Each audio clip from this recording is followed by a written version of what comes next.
Well, good morning, everyone, and welcome to City Hall. We're going to get started with the invocation and the Pledge of Allegiance. Tobin Jackson is the pastor at Trinity Baptist Church, Northwest 23rd and Classen. He's going to lead us in the invocation. Afterwards, I'll ask Councilman Pettis if he'll lead us in the Pledge of Allegiance. But would everyone please stand? Let's pray. Father, thank you for today. Father, a day that you set aside for your purpose. And Father, in this time of meeting, God of business, God of conversation, Father, I pray that you are honored with all that is said and all that is done. Father, please lead and guide this council, Father. Lead and guide our mayor, Father, as we proceed to carry out, God, the plans that you've laid before them and before us. God, help us to lift them up in prayer, Father, faithfully. Thank you for the blessing of being able to be part of a great, great city, Father. Thank you for Oklahoma City. Father, there's not another place that I would rather be, Father, and we are here because we love and cherish where we live, Father. Help us to honor it, God, by honoring you, Father, by pleading and praying, Father, for it in your name. Father, thank you for our time today together. Thank you for this great leadership before us. In Christ's name, amen. Amen. I pledge allegiance to the flag of the United States of America and to the republic for which it stands, one nation, under God, indivisible, with liberty and justice for all.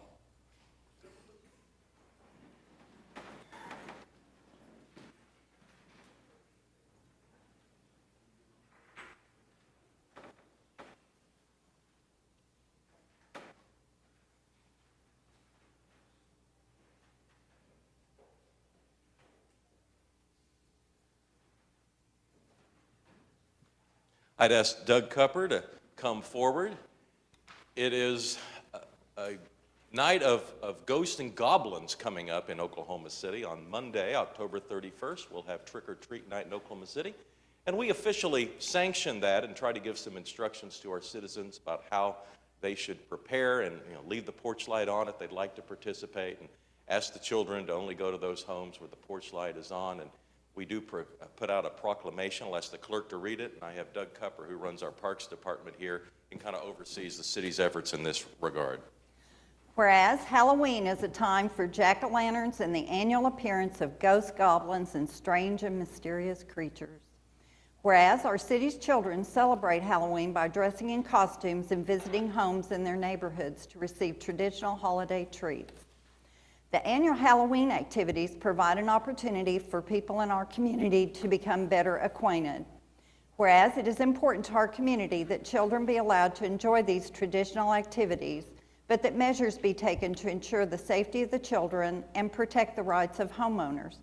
Now, therefore, Mick Cornett, the mayor of the city of Oklahoma City, does hereby proclaim Monday, October 31st, as Trick-or-Treat Night in Oklahoma City. And he encourages children and adults to cooperate in limiting the time of activities to the afternoon and early evening hours, that households indicate their willingness to welcome their neighbors by turning on their porch and exterior lights, that youngsters only call on homes so lighted, and he asks the cooperation of all citizens, young and old, in making this a happy and safe occasion for all. All right, let's hear it for Trick-or-Treat Night in Oklahoma City. And I'll let Doug add on to the comments I made earlier. Thank you, Mayor. Thank you, Council. We're having an exciting weekend. I know that it culminates on Monday, the 31st, and we want the kids to go out and be safe. But the Parks, excuse me, Parks and Recreation Department's also celebrating it with activities at Will Rogers in the afternoon. We've got trick-or-treat activities out in the gardens at Will Rogers this weekend at Saturday afternoon. So if you have nothing else to do, you come out and enjoy the outdoors and do some activities with our folks at Will Rogers. Then that evening at Martin Park on the north side of town, we're actually guiding some walking tours and teaching the kids about bats and snakes and nighttime critters that live in our city. So they start at 6:30 in the evening out at Martin Park, and they go out every 15 minutes. And it's appropriate for age groups 6 and older out there at Martin Park. But again, the main thing is get out and trick or treat safely with your children. on Monday evening and enjoy yourselves. It's a great opportunity for the family to come together. Thank you. Absolutely. We love to get people outside Oklahoma City doing wholesome activities. A couple other things. Pumpkinville is going on at the Myriad Botanical Gardens, and if you've never been to Pumpkinville, you've never seen so many pumpkins in your life. So it's just a couple of blocks from here. Great opportunity to come down and enjoy downtown Oklahoma City. And I think tonight in Bricktown is Brick or Treat, in which kids can come down with, holding a receptacle like that and go into the restaurants, and all of the retail vendors in Bricktown hand out candy, obviously free to the kids. So if you're driving through Bricktown tonight, you might be frightened by what you see, but we would love to have more people down there and enjoying everything Oklahoma City has to offer. And in late October, the weather is not always this good, and so we ought to take advantage of it as long as we can. Doug, we appreciate what you do for the Parks Department. Thank you. Yeah, one more round of applause for Doug and the Parks Department and what they do.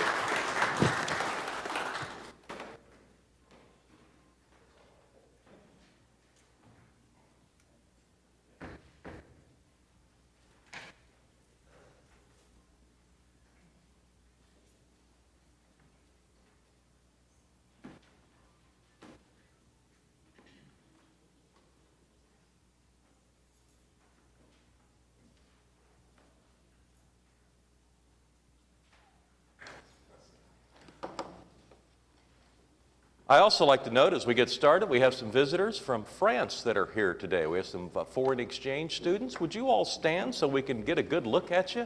How about a round of applause to welcome our visitors? They've been here for a couple of weeks and have seen the sights and sounds of Oklahoma City. I got to visit with them this morning. They speak better English than I do. I was very impressed, and they come from all over the nation of France, some from Paris, some from the West Coast, and all the way over to the East Coast. So it's great to have you all in town, and we know when you go back to France, you're going to say nice things about it and bring back more people next time you return. So thanks very much for coming, and we enjoy your stay. All right, let's get started then with the meeting. We'll start with item 3A, which is an appointment. A couple of appointments to the Bond Advisory Committee. Is there a motion? All right, cast your votes. It passes unanimously. Item 4 is the Journal of Council Proceedings. 4A is to receive the journal for October 11th, and 4B is to approve the journal for September 27th and October 4th. Any comments or questions on the journal? All right, cast your votes. It passes unanimously. Item 5 is request for uncontested continuances. Mayor, there are several this morning, starting with the one listed on the agenda, which is item 9A2, which will be deferred until November 22nd. And then moving to page 17, item 9E, which is the Mustang de-annexation petition. The applicant is requesting a deferral of this item until November 22nd. So again, that's on page 17, 9E. And then on page 19, under 9H1B, 1100 Denmark Street, we ask that that be stricken. The owner secured. Item D, 300 Northeast 3rd Street, we ask that that be stricken. The owner has secured. Item I, 329 Southwest 26th Street, we ask that that be stricken. The owner has secured. Moving to page 20, item P, 2107 Southwest 55th Street, we ask that that be stricken. Owner has secured. Under item 9I1, A, 1100 Denmark, we ask that that be stricken. Owner secured. Item D, 300 Northeast 3rd Street, we ask that that be stricken. The owner has secured. Item H, 329 Southwest 26th Street, we ask that that be stricken. The owner has secured. And item N, 2107 Southwest 55th Street, we ask that that be stricken. The owner has secured.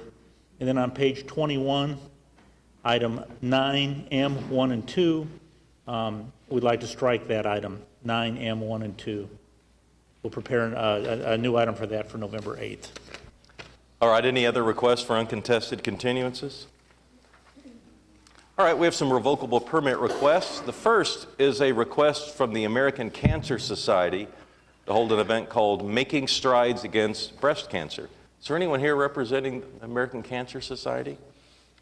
Ashley? Yes, good morning. We'll need your name and address for the record, please. My name is Ashley Bolin, and the address is 6525 North Meridian Avenue. All right.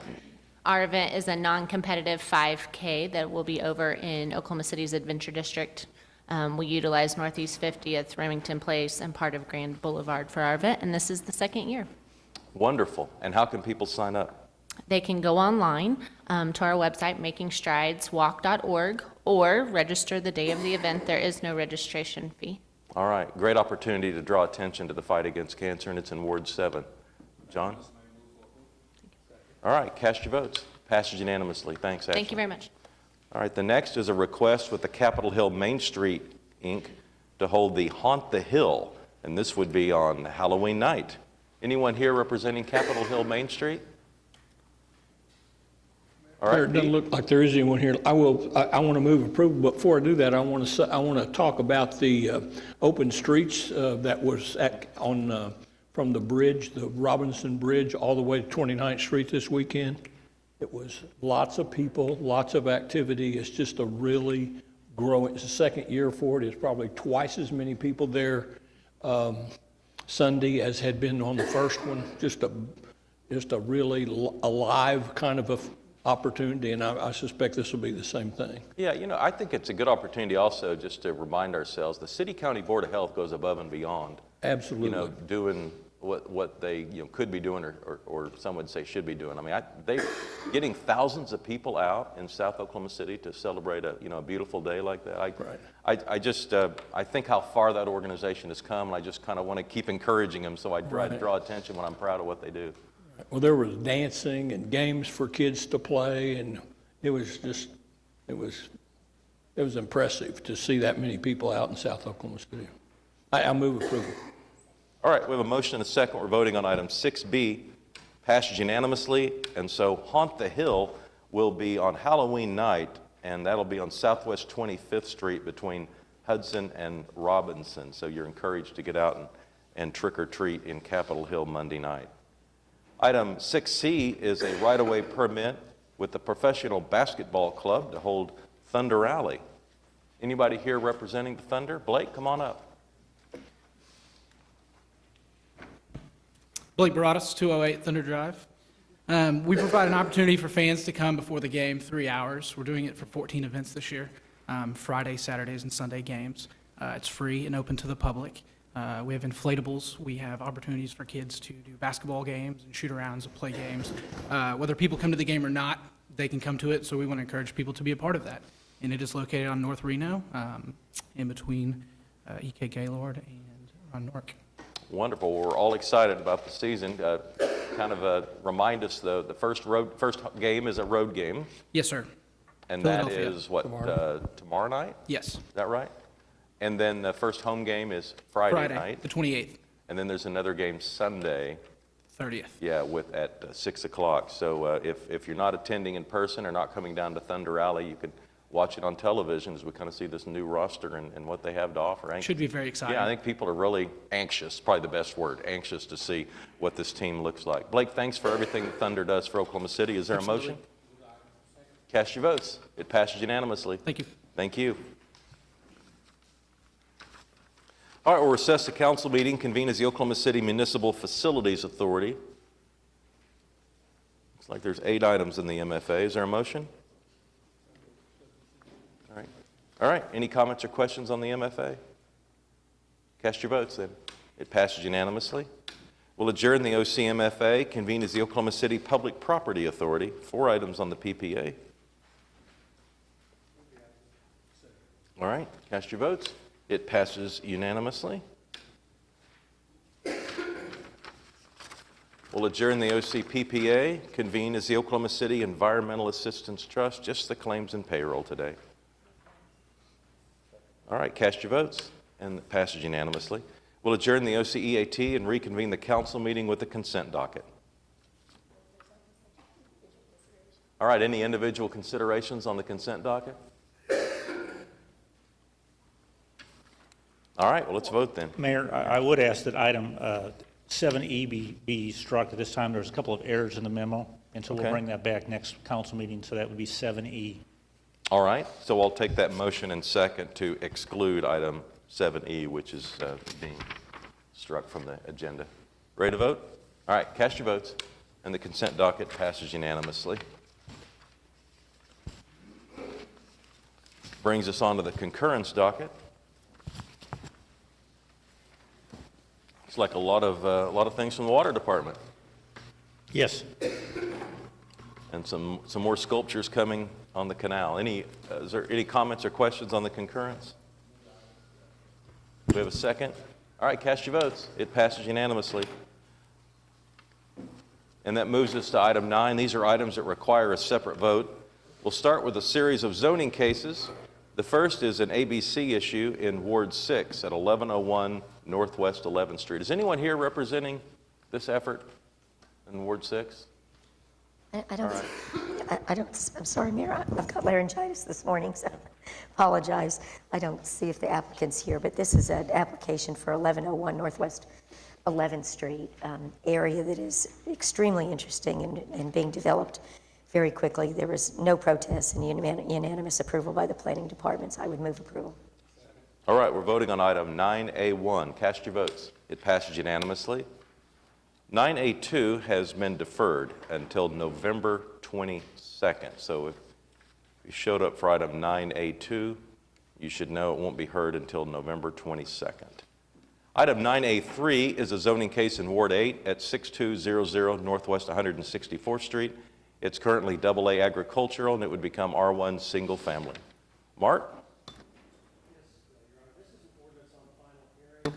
Sorry. This is an ordinance on final hearing. It went before the Planning Commission. There were no objections or protests at that time. It passed unanimously. I know of no one in opposition, so I'd move for its approval, please. All right. Anyone here hoping to speak on item 9A3? All right, cast your votes. It passes unanimously. Item 9A4 is a zoning case in Ward 6 at 1701 Northwest 4th Street. It's currently R2 medium-low residential, and it would become I2 moderate industrial. Is there anyone here hoping to speak on this item today? All right, Meg? Applicant not here. Already, this also was, there were no protests at the Planning Commission. 1701 Northwest 4th Street is the location, basically right at Main and Klein. It's also a very exciting area on the west side of downtown. My Commissioner Bright made the motion. It was unanimously approved. I would ask for approval. All right, we're voting on item 9A4. Cast your votes. It passes unanimously. Item 9A5 is a zoning case in Ward 2 at 2835 Northwest 40th Street. It's R1 single-family residential, and it would become an O1 limited office district. Ed? If nobody's signed up to speak, I move for approval. All right, cast your votes. It passes unanimously. Item 9A6 is a zoning case in Ward 7 at 10015 North Lindsay Avenue. It's in a planned unit development right now, and it would become R1 single family if approved. John? All right, thank you, Mr. Mayor and Madam Clerk. Anyone signed up? The Planning Commission did approve this item on August the 25th. With that saying, I move for approval. All right, we have a motion and a second. We're voting on item 9A6. Cast your votes. It passes unanimously. Item 9A7 is also in Ward 7 at 2609 North Bartell Road. It's currently I1 light industrial and I2 moderate industrial, and it would become an R2 medium-low residential district if approved. All right, thank you, Mr. Mayor, Madam Clerk. Anyone signed up to speak? The Planning Commission did approve this item on September the 22nd. I do want to point out that this property is in the Northeast Renaissance TIF district. As you see, it is currently zoned I1 and I2, and their plan, of course, is to turn it to single-family housing for future residential development. So again, this is in the Northeast Renaissance area, so we do have movement happening in that particular area. With that said, I move for approval. All right, we're voting on item 9A7. Cast your votes. It passes unanimously. Item 9A8 is a zoning case in Ward 6 at 116 North Klein Avenue. It's currently I2 moderate industrial and R3 medium density, and it would become a new SPUD if approved. Is there anyone here hoping to speak on this item today? Applicants All right, here? Meg. I don't see the applicants here again today, so this is, as you said, Mayor, to create a multi-use development. There were a couple of TEs, and Bob, did they accept all of the TEs? Yes. Already. Given that, I would move approval, please. All right, we have a motion and a second. We're voting on item 9A8. Cast your votes. It passes unanimously. Item 9A9 is a zoning case in Ward 2 at 2728 North Classen Boulevard. It's got a series of designations now, and it would be put into a new SPUD if approved. Ed? One signed up to speak. I move for approval. All right, we're voting on 9A9. Cast your votes. It passes unanimously. Item 9A10 is a zoning case in Ward 3. It's on South Check Hall Road, and it would be put into a new SPUD if approved. Larry? Yes, has anybody signed up to speak? Is the applicant present? Let's see. Do you want to come forward and just give the council a quick overview of the intent of this, Mark, if you would?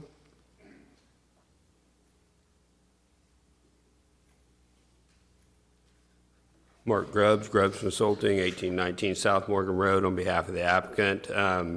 The property is currently zoned RMH1. We're rezoning it to a single-use SPUD for senior independent living.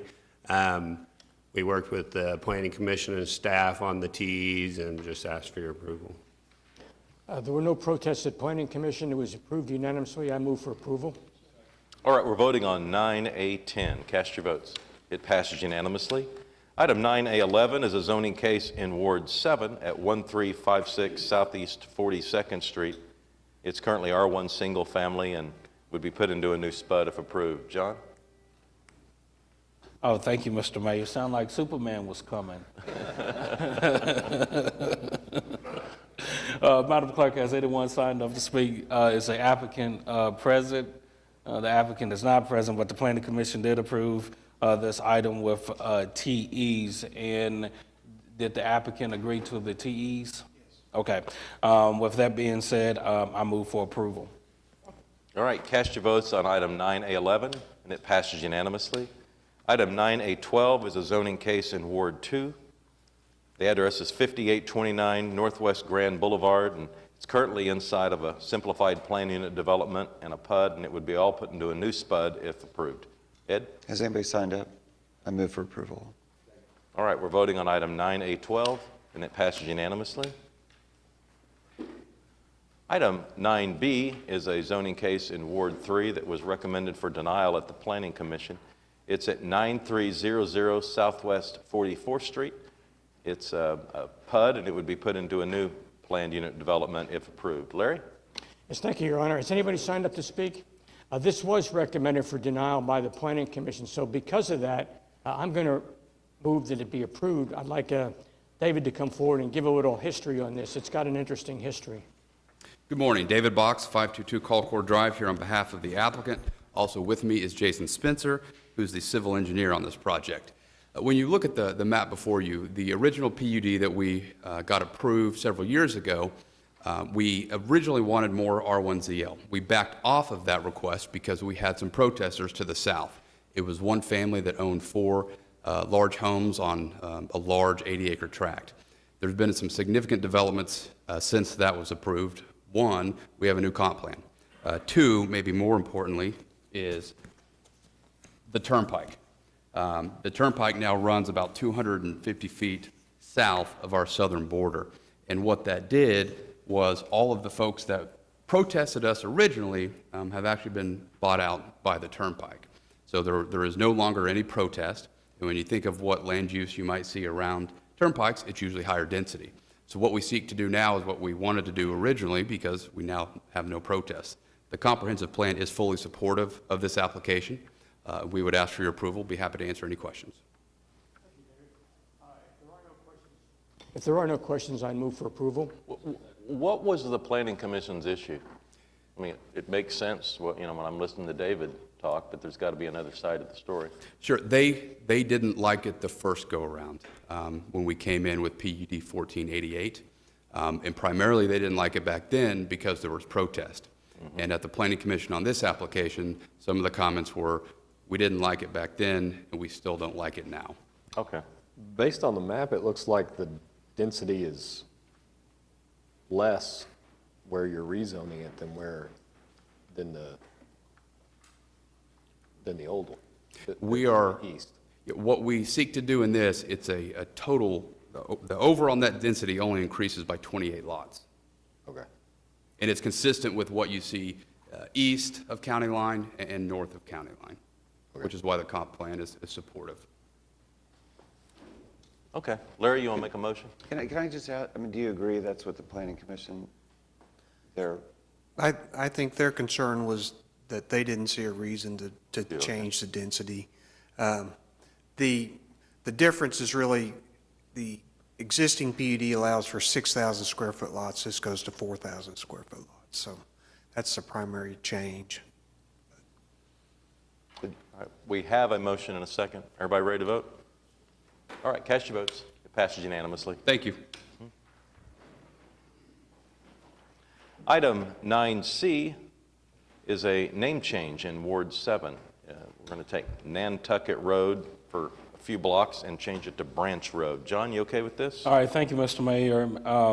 The Planning Commission did approve this name change, and the reason why the applicant is requesting a name change is to honor the former president of Oklahoma Christian University, and I do see the applicant being present. But again, the Planning Commission did approve, so with that said, I move for approval. Okay, and it looks like the street's on kind of the northern border of the university. That is correct. Based on the signage. Okay, looks appropriate to me. You made a motion, is there a second? Everybody ready to vote? Cast your votes. It passes unanimously. Item 9D is up for the third time, so this is the final hearing. Wiley introduced it a few weeks back and has to do with our retirement and the method of determining the amounts of contributions. Is there anyone here that hoped to speak on this item today? All right. Wiley, do you have anything new to add, or are you just here to answer questions? I just want to be sure that you agree at the end, after you pass it, to pass it with an emergency, because it needs to be in effect by the 31st of this month. Okay. So we need the emergency. All right, we have a motion and a second, so we're voting on the ordinance, and it passes unanimously. And is there a motion on the emergency? Okay, cast your votes, and the emergency passes as well. Item 9E has been deferred. This is the issue of annexation that's south of Mustang. I don't remember the new date for this. November 22nd. November 22nd is the new date for item 9E. All right, we'll move on to item 9F. And this begins a series of items that have come to us from the Traffic Commission. We'll start in Ward 7. This has to do with a parking space on East Sheridan. John? All right, cast your votes. And it passes unanimously. Item 9F2, again, is a parking issue on, it looks like in Bricktown. We have a motion and a second. Cast your votes. Passes unanimously. And another parking issue in Bricktown, 9F3. John, you want to make a motion? All right, cast your votes. It passes unanimously. Then we move over to Ward 2, and we have some parking issues, a series of them here, so I guess we'll take them pretty quickly unless there's a comment from somebody. 9F4. Ed, do you want to make a motion? All right, cast your votes. It passes unanimously. 9F5. Move for approval. Second. Cast your votes. It passes unanimously. 9A6. Move for approval. Cast your votes. It passes unanimously. Item 9F7. Move for approval. Second. Cast your votes. It passes unanimously. Item 9F8. Move for approval. Second. Cast your votes. It passes unanimously. Item 9F9. Move for approval. Second. Cast your votes. It passes unanimously. Item 9F10. Move for approval. Second. Cast your votes. Passes unanimously. Item 9F11. Move for approval. Cast your votes. Passes unanimously. And finally, item 9F12. Move for approval. Second. Cast your votes. It passes unanimously. All right. Item 9G is a public hearing regarding dilapidated structures. Is there anyone here hoping to speak under any item listed under 9G?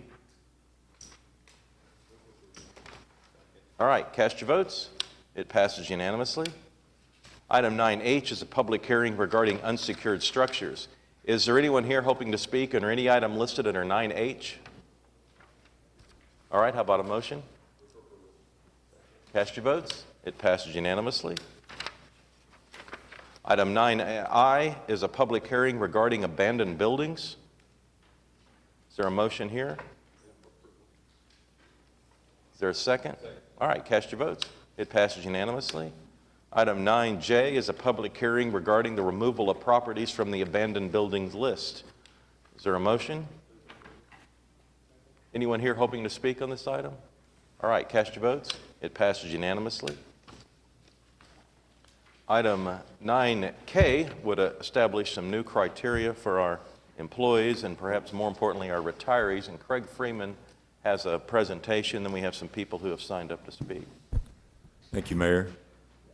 So the item before you today has a proposal. It's one resolution. It has two proposals regarding eligibility for retiree health insurance. And I want to point out before I start on the resolution, there was one Scrivener's error that was identified where we had a date incorrect. Let me just point you to that. It's on page 8 of 10 of the resolution.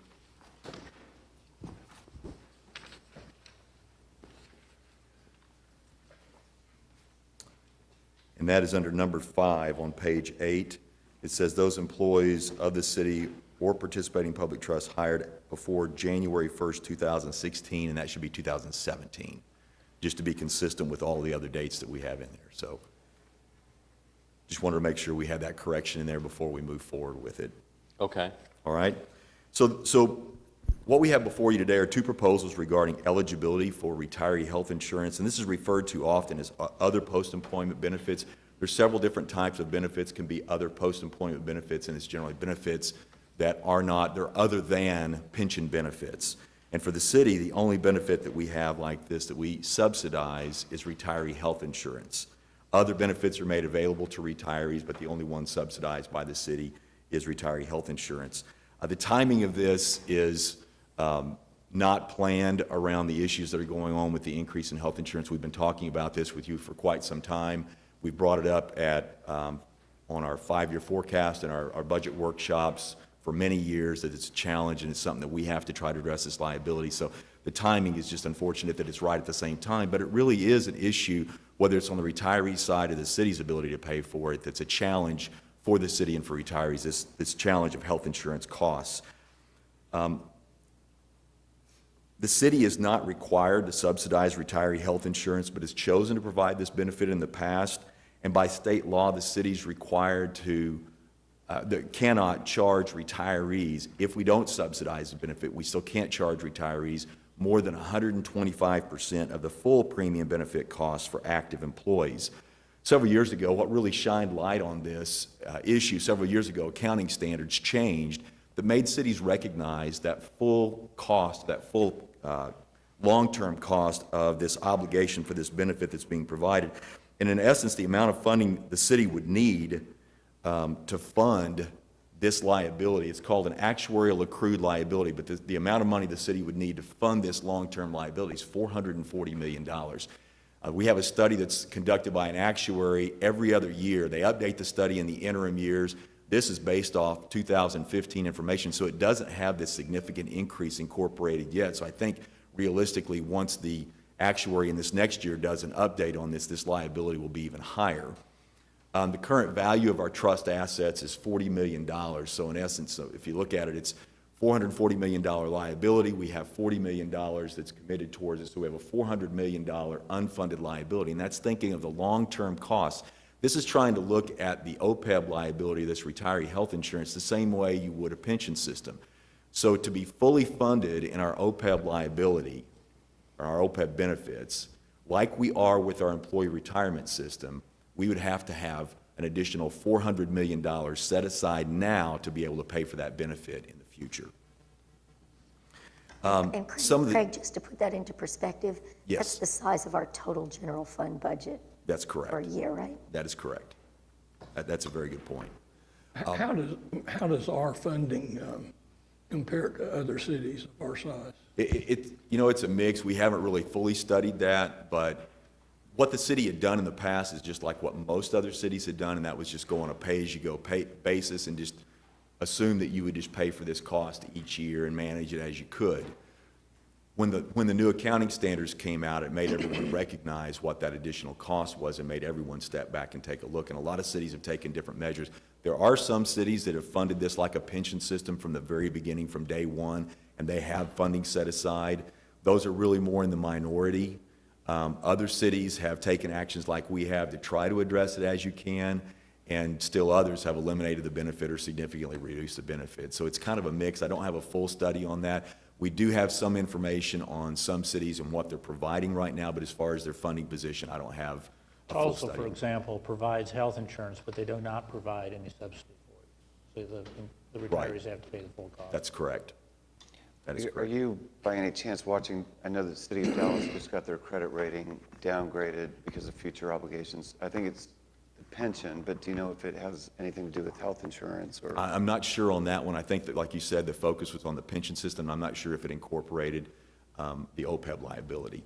And what we have with pensions, we had to take pensions onto our financial statements, the unfunded liability of any pensions, including the state pensions for police and fire, as well as our employee retirement system. We had to take those onto our financial statements. Any unfunded liability got recorded into our financial statements. Last year was the first year. With OPEB, what we've had to do is recognize the cost of the full cost of the liability and how much is needed to pay for that liability.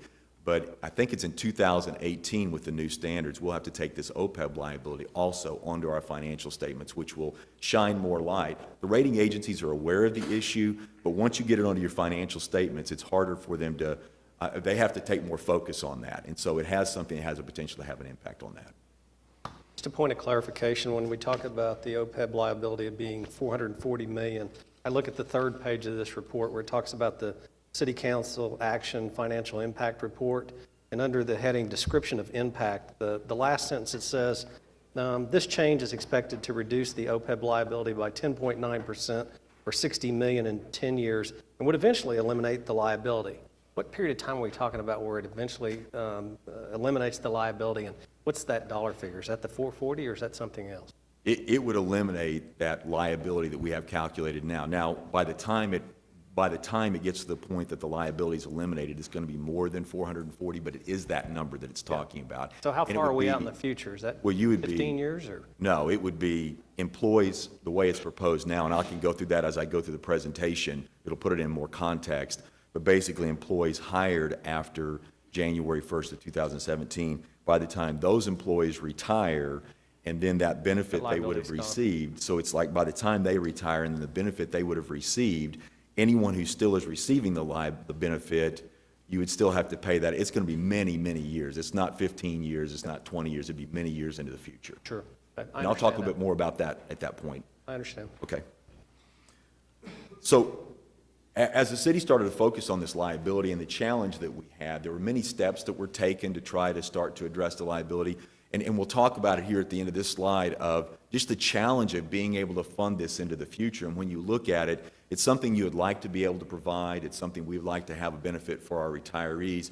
But when you compare that to the financial impact that it has on our ability to serve our citizens and our primary responsibility to have police officers on the street or firefighters on the street or to fix potholes or to provide park services, when you compare it to that, you start to recognize the challenge of being able to fund this long term.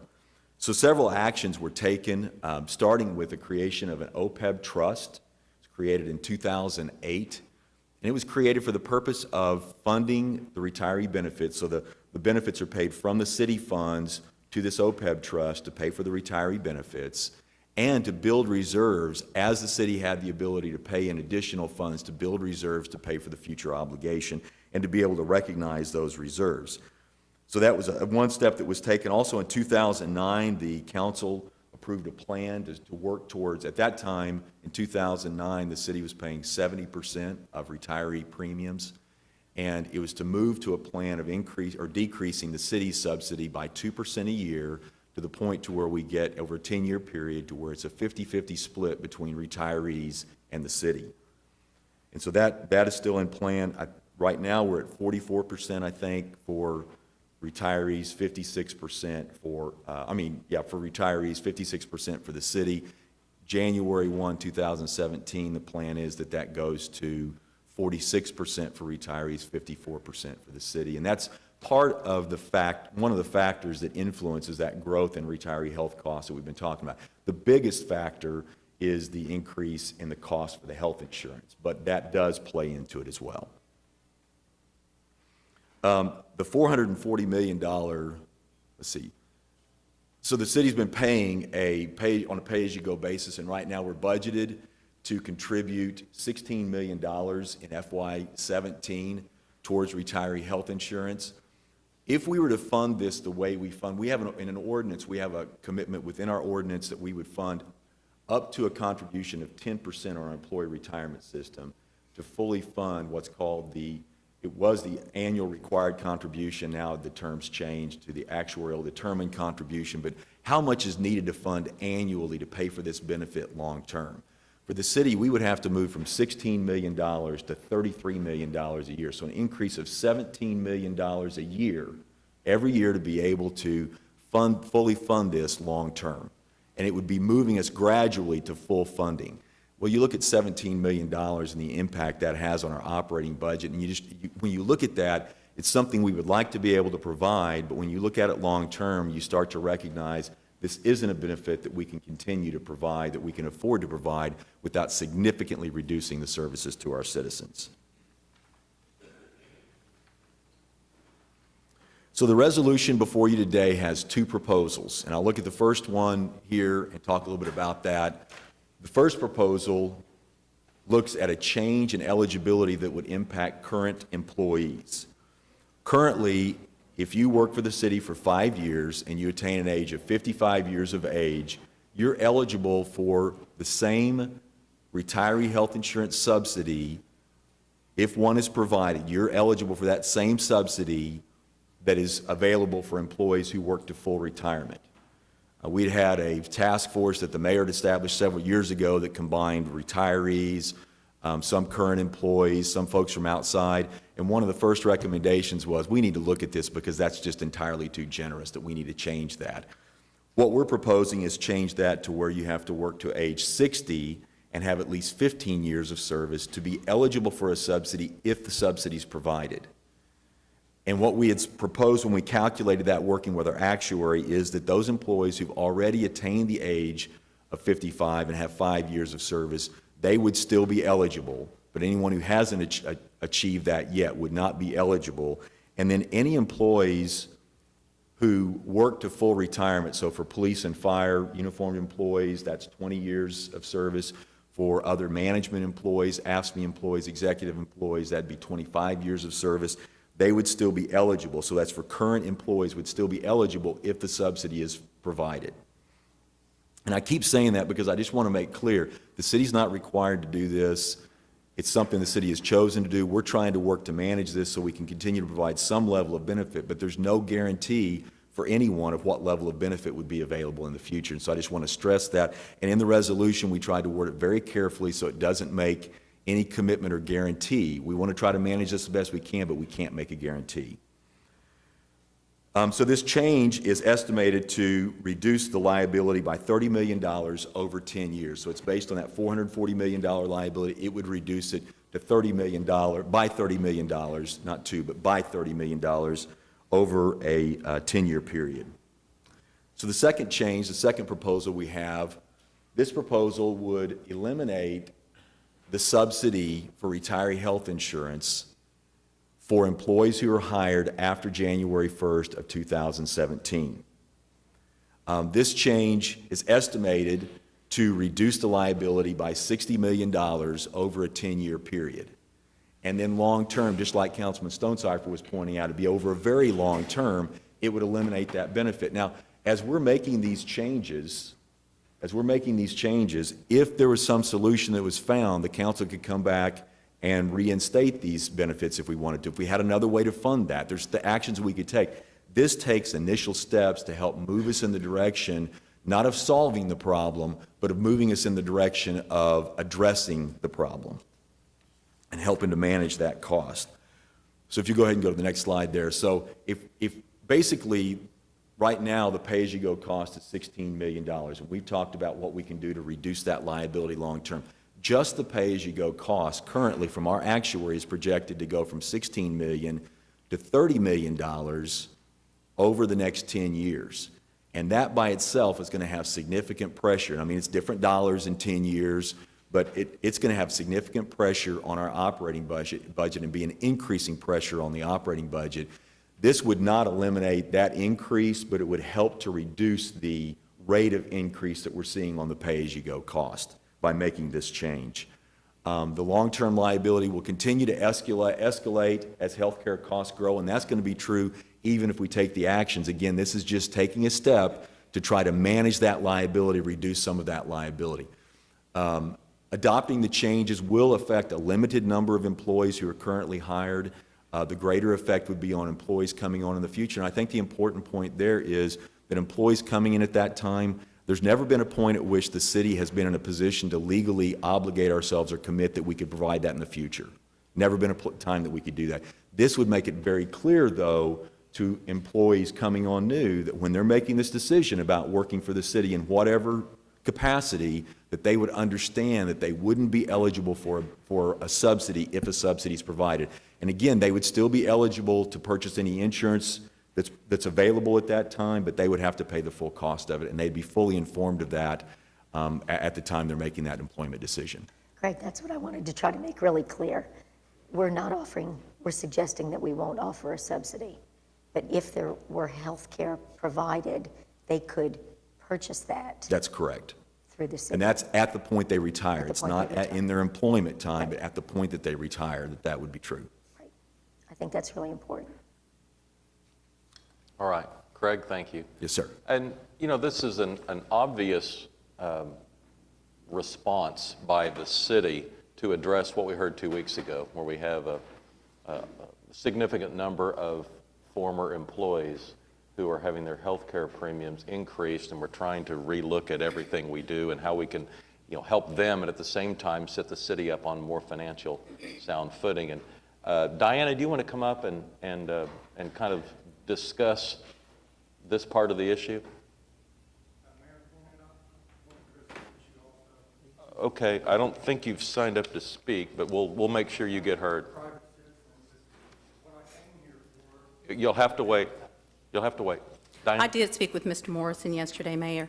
The staff and I are looking at ways to cushion the increase for the retirees. So we're asking that you delay anything for 2 weeks to give us an opportunity to make, not on this issue. Not on this issue. Let me be clear on that. Not on this particular issue. What we are doing is we're looking at a way to address the premium increase for the retirees for 2017. We've talked with several of the retirees and told them that we're looking at something, and we will have a recommendation to you within 2 weeks. So 2 weeks from today, we'll have a recommendation on how to handle the existing under 65 employees that are now seeing a significant increase in their insurance. And I did talk to, I had a lengthy conversation with Mr. Morrison yesterday, and I did explain that to him. We've also had conversations with other retirees and representatives for the retirees, and advised them that staff will continue to look for alternatives for 2017 and beyond. We are looking at some consortiums. There are some public sectors that have joined together to form a consortium to offer insurance for their employees and their retirees. And so we're exploring that as a possible option as well. All right, thanks, Diana. Can I ask you a question? Sure. Do we have how many different retirement options are there? And is there a very high deductible, kind of just catastrophic only coverage plan? Well, the highest deductible plan that we offer is $750. As you know, on our standard plan, the deductible is $250. There is an alternate plan that's available to the retirees that are under age 65, as well as those who are over the age of 65. And that has a $750 deductible option. That is significantly lower in premiums than the standard plan, which is where the majority of the retirees are, which is the plan they're participating in. I think we have approximately 117 retirees that are participating in the alternate plan, the higher deductible plan, and the vast majority are on the standard health insurance plan. And that has also been discussed with the retirees who are impacted by this significant rate increase. And I believe some of them have elected to do that. One other thing that I want to mention is while we are looking at the additional options, we are going to extend open enrollment. Open enrollment is due to expire. Your option to enroll in the health plan expires this Friday. we are going to extend that until November the 18th, so that if there are some other options that are made or that are available to the retirees, they can delay enrolling in a health insurance plan until they see what those different options are. Can we go beyond the 18th if need be, and extending it? The 18th is really pushing it kind of late for us because the plan goes into effect January 1. I think the next council meeting is November the 8th, I believe. And so we were trying to give them until the end of the following week to make their choices. Thank you. Why, in my practice, I have, $750 seems so low. I mean, people come in with $1,000 deductibles, $2,000, $5,000, and the $5,000 deductible obviously is extremely inexpensive. It's basically like not having insurance unless something catastrophic happens to your family, but it is an option that allows somebody to have a very inexpensive insurance plan. Is it possible to offer something other than kind of the Cadillac plan, if you will, that has just a $750 deductible? Oh, absolutely, and we're looking at all of those different options.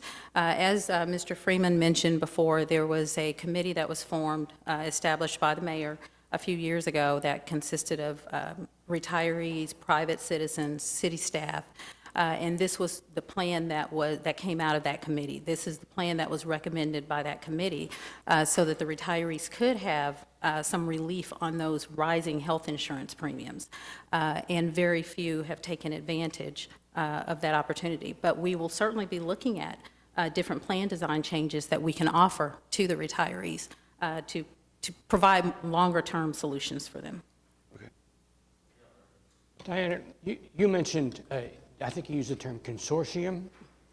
Is that a pooling of responsibility with other entities? Yes, it is.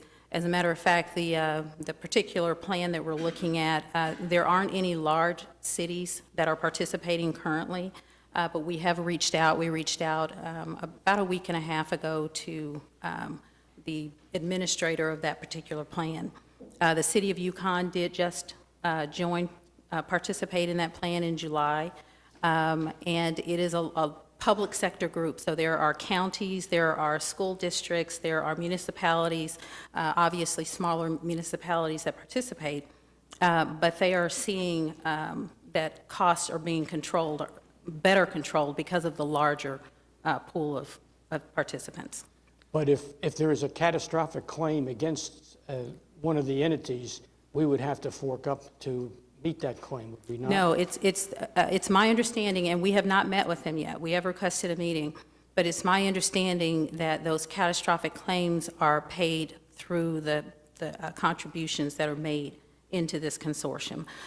So, for example, this consortium group, if the city were a participant in that particular consortium, we would have a representative on their board, and that board sets premiums every year. Now, what would not be available, as you know, we negotiate health insurance changes with our unions. That would no longer be an option in terms of the level of benefits that are offered. So the deductibles, the premiums, that would not be available for us to discuss with the unions. Now, what could be available, continue to be available at the bargaining table, would be the level of premiums that they're contributing, the percentage of premiums they're contributing. So this is still very new for us. As I mentioned, we've reached out to those individuals to see if we couldn't get a meeting, set a meeting with them to find out more about the consortium, but we are looking at some other possibilities, short-term and long-term possibilities. Well, if you would, as you look at this, check out the joint and several liability aspect of this, because I was in one of these plans a number of years ago, and the plan went under, and the cost that we had to incur when the plan went under was far greater than the savings during the whole time it was in operation. So oh, absolutely. Just be careful. We will look at all aspects of it. Okay, thanks, Diana. Thank you. You'll have to wait. John George?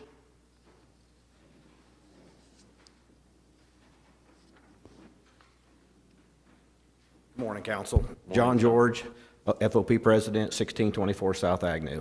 I'll make it short, nothing controversial. I'm just asking for a postponement or delay in this resolution till maybe like December 20th. It's not going to affect anything. We're not hiring anybody. It won't take effect till January 1st because we're in talks. Obviously, this is a rapidly changing environment. We've even talked about blending active and retirees. If this resolution passes, that throws that out the door. We can't do it. And that's something we'd like to look at.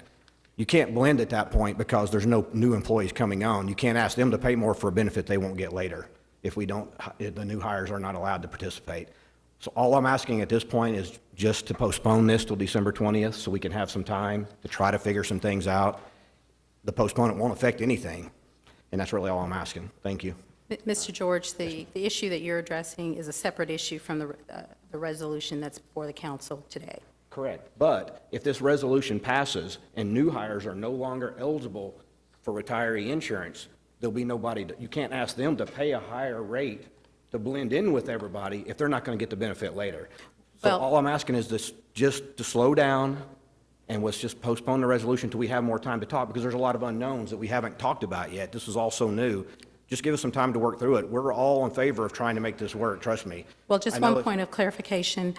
Individuals hired on or after January 1st of 2017 would be eligible for health insurance. It's just not eligible for the city subsidy. At 100%. Correct. I know, and that's obviously the problem. 50%, as we all know 2 weeks ago, it's a tremendous amount and what they're paying now. The new hires would have to pay double that.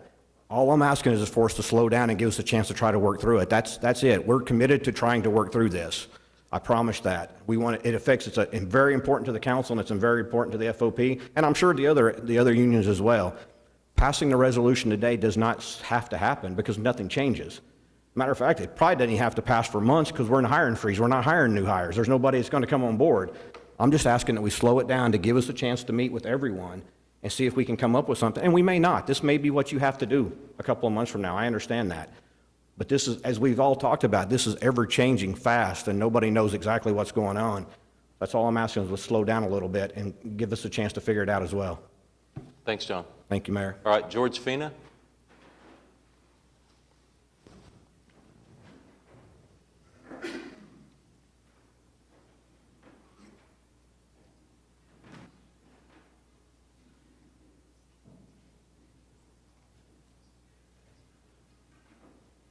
Morning. A couple years ago, we talked up here and it was said to me, we're not trying to take your insurance away. Most of you were here. You heard that. This is such a fast deal. It needs to be, we need to sit down. We need to get clear heads. We need to have both sides of this thing talk about this thing. You're in charge of the future of this city. And if you vote this resolution, you are slashing the future of your employees that are coming to work. It's not a good deal. There's ways to get this done. I negotiate a lot of contracts, and I always sat on the other side. I don't want to kill the goose that lays the golden egg, but we can work things out without doing this. This is slash. And it may not be it, but I feel like it's punishment because we came up and complained about the cost of insurance. Maybe I'm out of line, but I would appreciate it very much if we would slow down and let's get some people to sit down and talk about this thing. Because I read that thing, my wife read that thing last night, and she's pretty level-headed. She said, there's 2 or 3 things in here that scare me to death. So I just wish that you would use every bit of what you have to get this thing worked out right. Thank you for your time. All right, thank you. Okay, you're next. Sure. Okay, I'm not an attorney. Please give your name. Please give your name and address for the record. My name is George Morrison. I've been a citizen of Oklahoma City for 62 and a half years, presently in Ward 5. I've sent emails to a number of members on the city council in regards to what we've been talking about. There's actually, I worked for Oklahoma City for 37 years, 6 months, and 17 days from October 13th, 1972 to April 30th, 2010.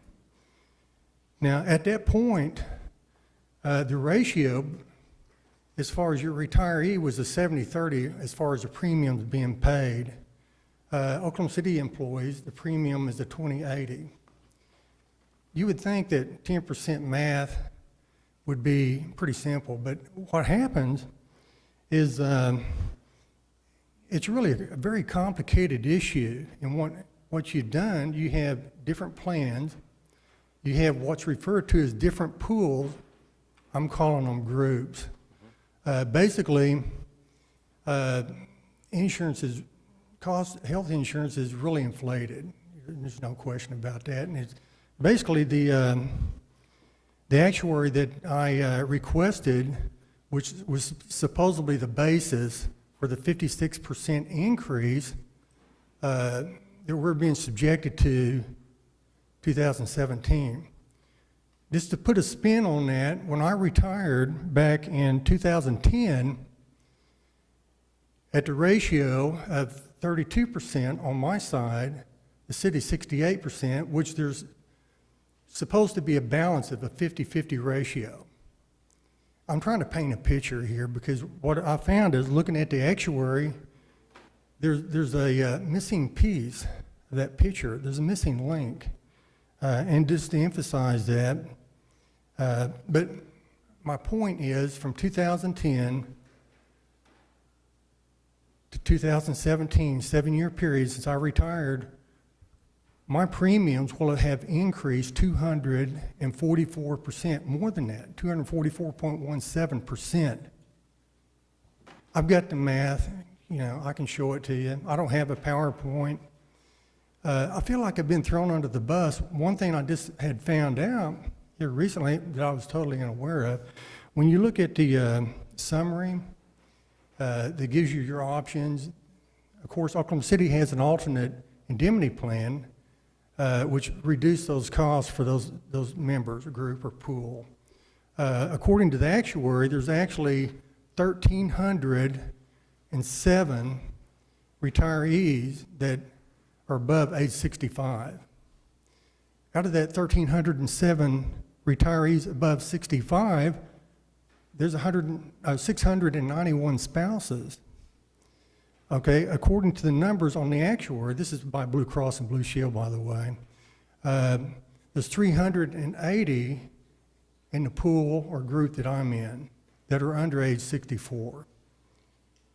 I'm married. I'm 3.5 years older than my wife. My point is, what I found that the Oklahoma City Council has allowed since 2003, if you're in this pool, and say, for instance, not only the retiree, even his spouse, if you turn age 65, you're separated from the pool, from the group that you should technically be in, and you're put over here in the over age 65, which is actually supplemented by Medicare.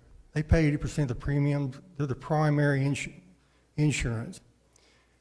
There's one person that's still under age 65. What's happened is if you look at the booklets, and it's a missing piece. It's a missing link. What's happening, and don't get me wrong, I thank God every day for the job that I have for Oklahoma City, and I'm grateful, not only to God, but Oklahoma City for the benefits that I've received, even to the retirement system, which, by the way, isn't equal to police and fire department employees, but it's a good one.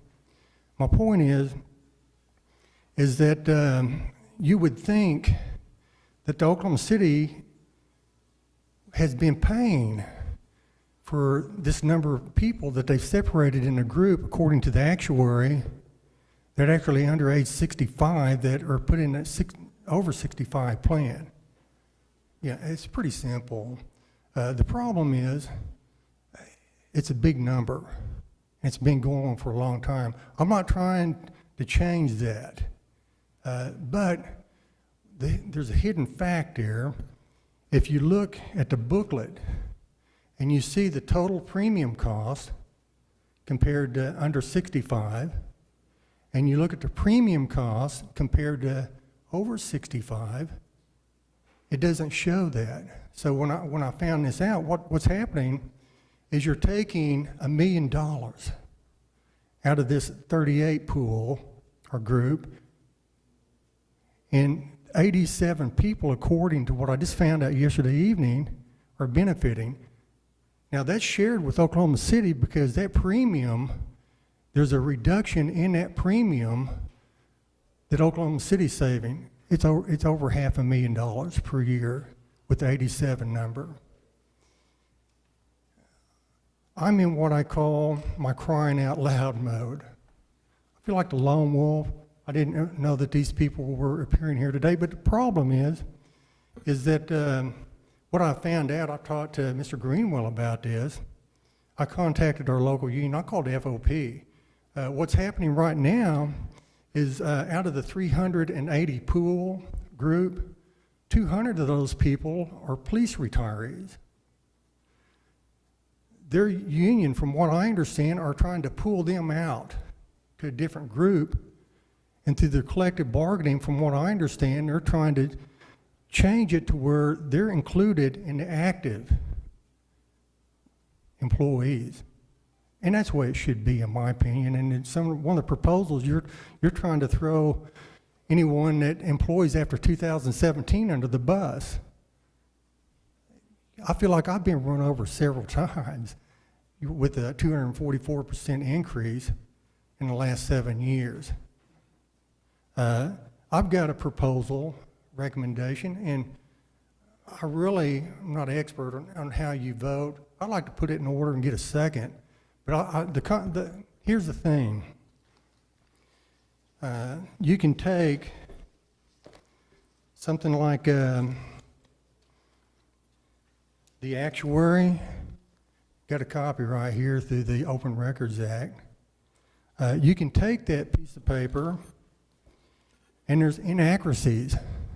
It's very complicated. I mean, I've only viewed it a short time. I'm not an attorney, but what I'm saying is there's the missing links, there's missing pieces of the picture.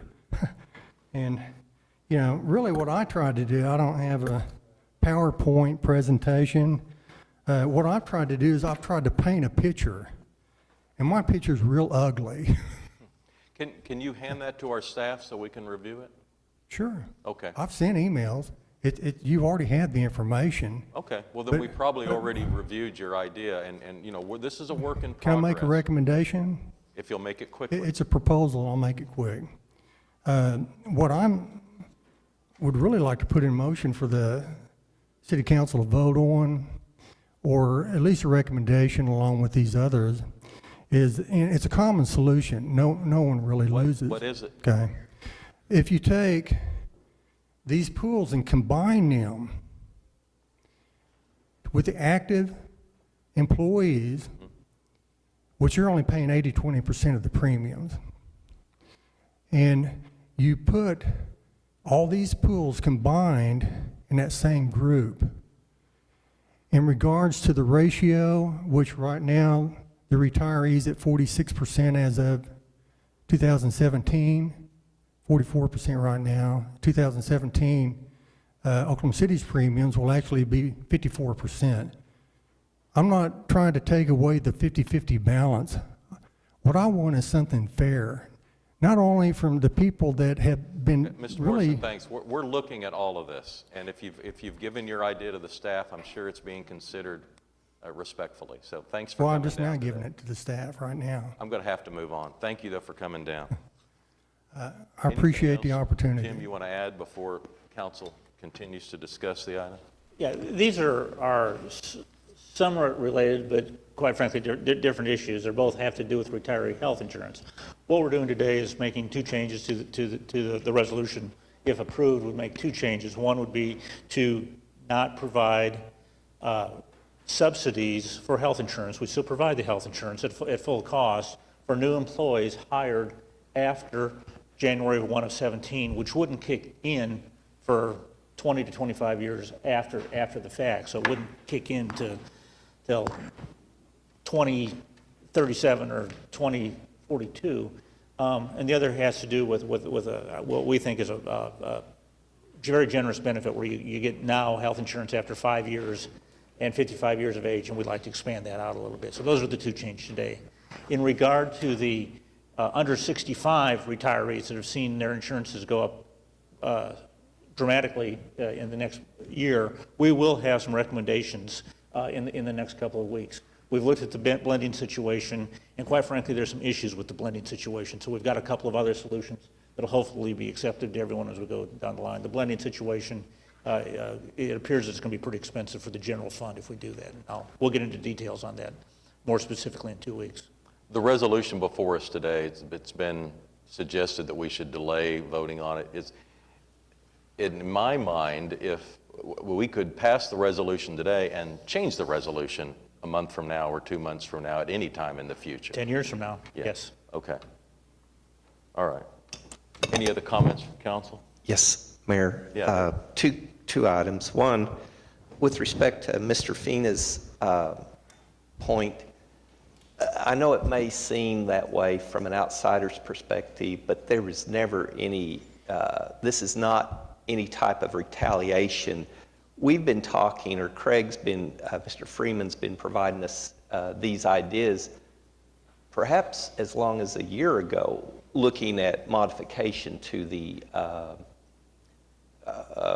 retirees or new hires. So this has nothing to do with these very high increases in insurance. And I mean, let me say this too, since I'm up here.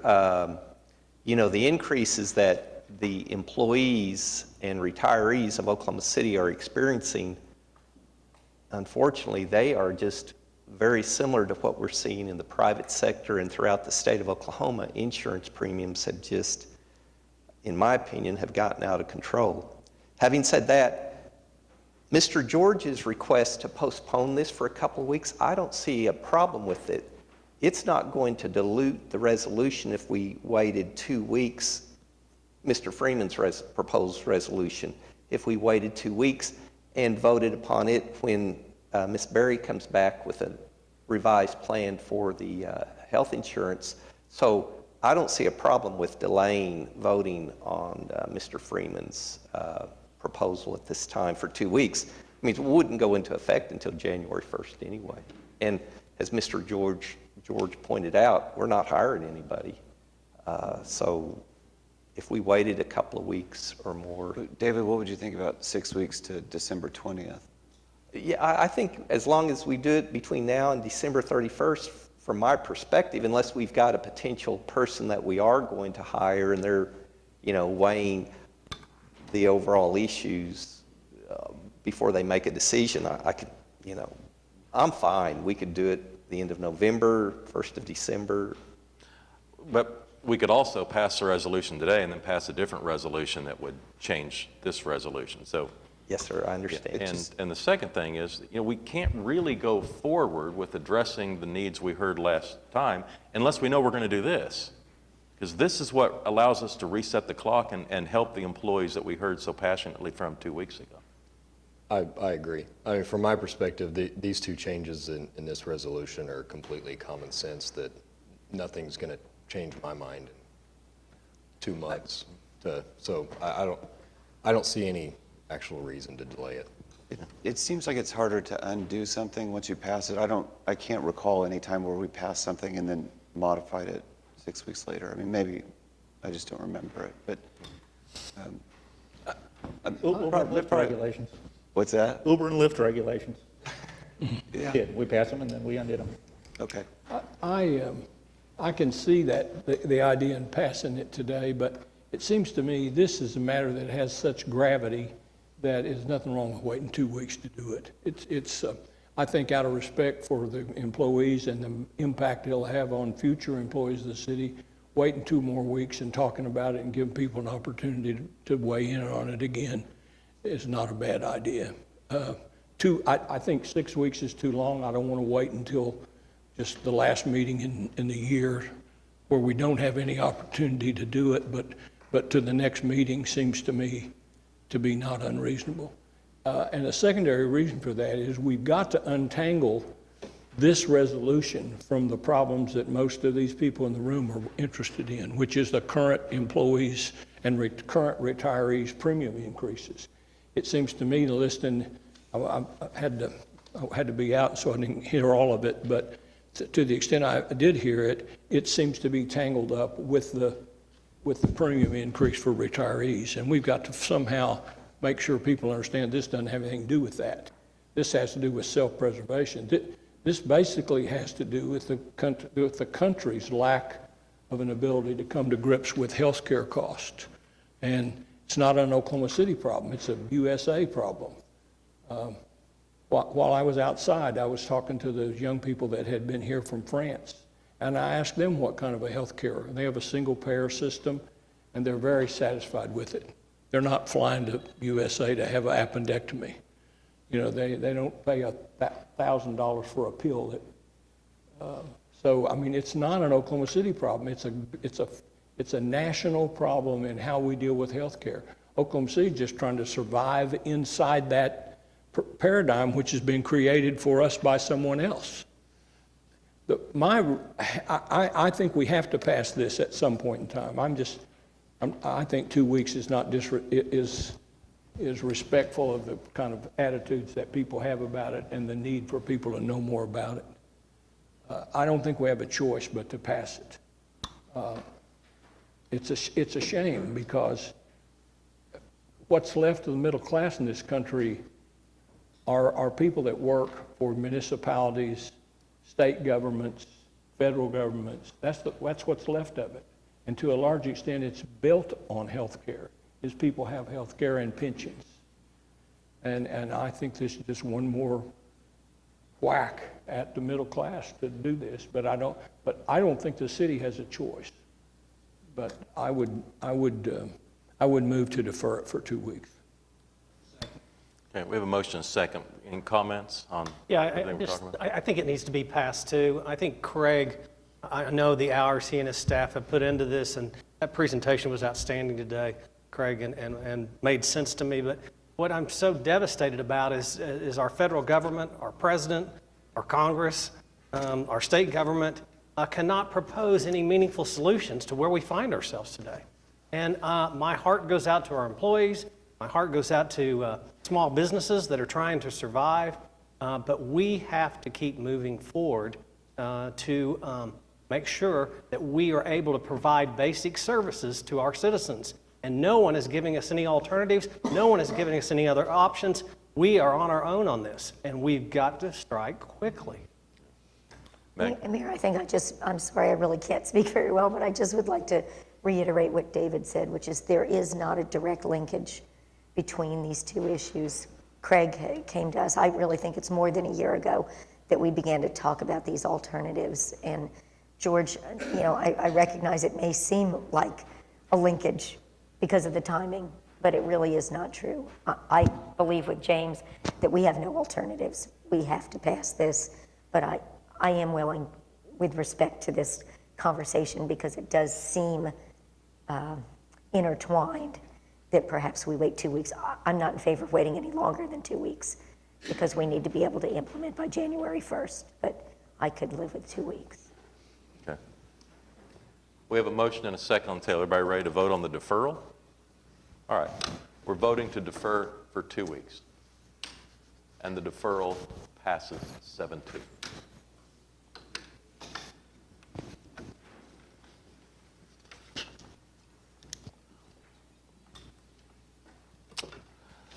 All right, this moves us on to item 9L, which has to do with debt and the Water Trust, and Chris Browning is here.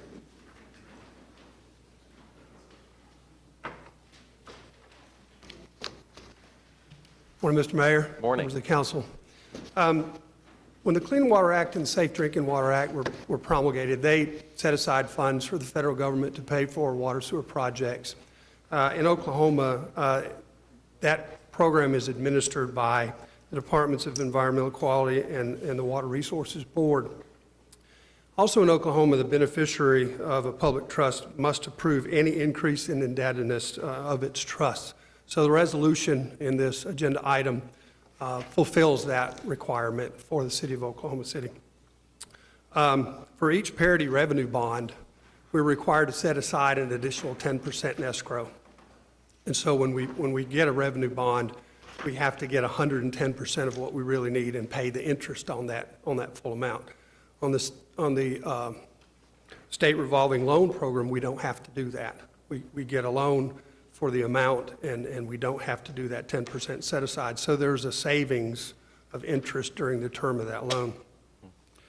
Typically, there are funds set aside for us in the amount of $25 million annually, but this year there was a surplus, so they've offered $57 million and change. So that's kind of a windfall for us. The interest rate for the SRF is comparative and competitive to what we generally pay as a AAA-rated utility. So at this time, we would recommend approval of this item. All right, thanks, Chris. Any comments or questions on item 9L? Mayor, I'd move approval. All right, it's not like we're good to go. Cast your votes. Passed unanimously. Thank you. All right, item 9M, I understand we do not need executive session. We actually deferred that up front. Okay. Or stricken. Stricken, okay. Item 9M, stricken from the agenda. Item 9N, I understand we do not need executive session. Right. All right, is there a motion to approve the resolution? So move. Cast your votes. It passes unanimously. Item 9O, I understand we do not need executive session. Yes, we do on that. Yes. We do need executive session. All right, how about a motion then to move 9O into executive session? And then we'd recommend not to take action on P1 or 2 until after that executive session. All right. We're voting on item 9P, and that item moves into executive session, which is, Jim indicates, kind of says we should wait on P1 and 2 until after we get out of executive session. So we'll just kind of move on past it and come back. Item 9Q, I understand we do need executive session. Yes. Okay, a motion to move item 9Q into executive session. Cast your votes. It passes unanimously. Item 9R is claims recommended for denial. All right, is there a motion on 9R? Anyone here hoping to speak under any item listed under 9R, claims recommended for denial? All right, how about a motion? Passes unanimously. Item 10 is claims recommended for approval. Is anyone here hoping to speak on any of those items? All right, cast your votes. It passes unanimously. Item 11 is items from council. And first up, we have a couple of items that have come from the council's legislative committee, and Jane Abraham is going to be here to explain the ideas that we would like to present to the state and federal legislative bodies in the next calendar year. Good morning, Mayor and Council. I'm Jane Abraham, Community and Government Affairs Manager, and I'll just run through these quickly. The Legislative Committee met and considered the items coming before you today in terms of bringing these to both the state and the federal bodies for consideration. So just an overview of our process.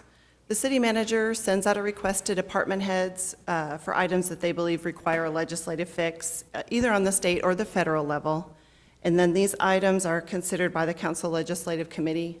We also have items that come forward from individual council members that they are interested in pursuing. And then the committee makes the recommendation to council, and staff works with our contracted consultants to secure bill authors and then to guide the bills through the legislature. And also we spend a lot of time playing defense at the legislature, particularly on the state level, trying to avert harmful legislation that would affect the city. Just an overview of the state legislative issues from last year that we had some success with. It was a challenging session, as you all know, with the significant revenue problems that they had at the state level that affected many different areas in the state. But we did have some bills that were successful. We were able to, House Bill 3126 provides for improvements to the 911 emergency system statewide. And there's an increase in the fee that will go into effect January 1st, and then operational changes go into effect November 1st in terms of additional reporting requirements, et cetera, and enhancements to the system to try to make it better statewide. House Bill 2624 will enhance the level of ownership documentation required for vehicles which are being sold to scrap dealers.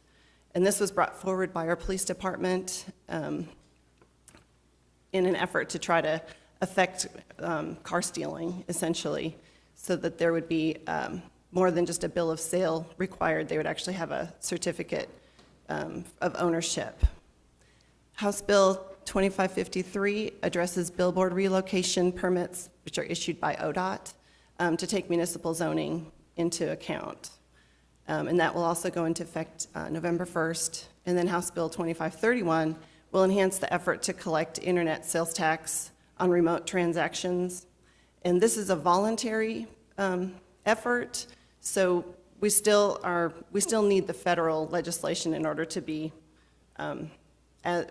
completely effective. This is sort of a stopgap measure to try to improve enforcement and the collection of remote transaction sales tax.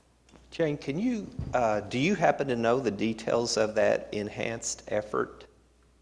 I know that it is voluntary. There are a couple of different things that remote sellers are encouraged to register with the tax commission as a vendor, and but it doesn't define nexus from a legal standpoint. It is a voluntary system. I can get details from the tax commission to see kind of how they plan to implement that program. Thank you. That would be helpful. Yeah, I know that that the federal legislation is still necessary in terms of requiring collection of sales tax from remote vendors, but they think this will help the situation. The state could, on their own, do a better job of educating the citizens of Oklahoma City as far as their responsibilities.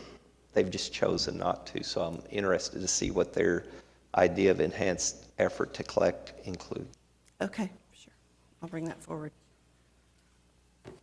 So looking forward to 2017, the priority issues that are outlined are, of course, local control over local issues, things that we believe should be handled on a local level as opposed to preempted by state legislation, maintaining funding for transit, also to preserve funding for the Heartland Flyer rail service, which was one item that kind of came under attack last legislative session.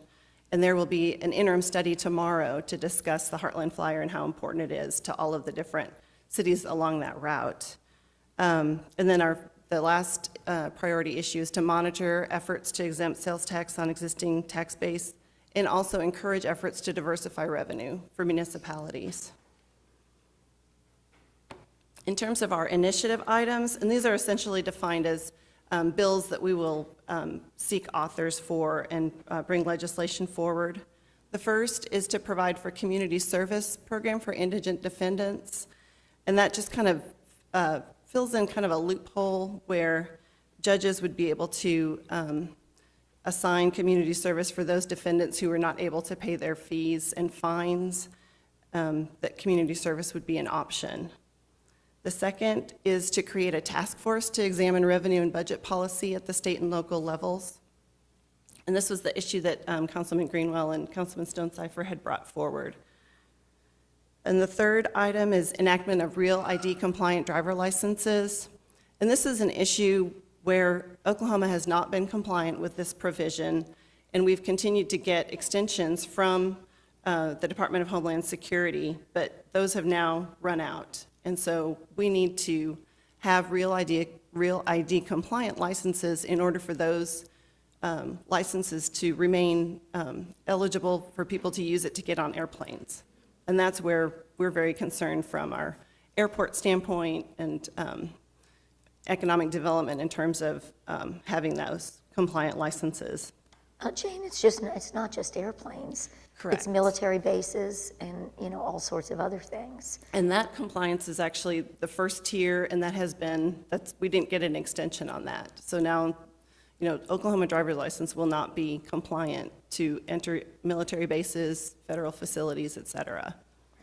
So And it's so, a big hopefully issue. people understand that, to get on an airplane, you'll have to have a passport at this point, and Driver's license still works. for Still works for airplanes. for how long though? Until our next extension runs out in January, I believe. Right, it's a very short, it's not a tremendously long period of time. Right. And, anyway, I just think that people really don't understand. Very few people Or have I'm sorry, passports. I misspoke. No, the federal facilities, that first tier kicks in January. We have a longer extension for airplanes. It is a little bit longer. It's incredibly important that we do this. It is. Then the next item is to modify posting requirements for notice and agenda for public meetings. Currently, we're required, I don't know if you noticed, several months where we had our agenda kind of papering the walls of City Hall as you come in. We think that those could be modified to accommodate more current methods of communication. And then the final one is to preserve municipalities' ability to address derelict properties and enforce municipal codes and zoning, which also is a perennial issue that comes up in terms of trying to preserve that ability for cities. And then these are kind of our support and oppose issues. We oppose changes to the asset forfeiture program that would be detrimental to law enforcement efforts. The second is to retain tools for economic development. And then third is to monitor water rights and clean water supplies, kind of one of those other issues that we regularly watch closely. Fourth is to oppose efforts to impose unfunded mandates on municipalities. And then the final one is to monitor any efforts to limit dates for local elections. Turning over to our federal issues, this is the complete list here. Of course, number one is the Remote Transactions Parity Act, which we talked about a little bit already, the e-fairness legislation that's very important.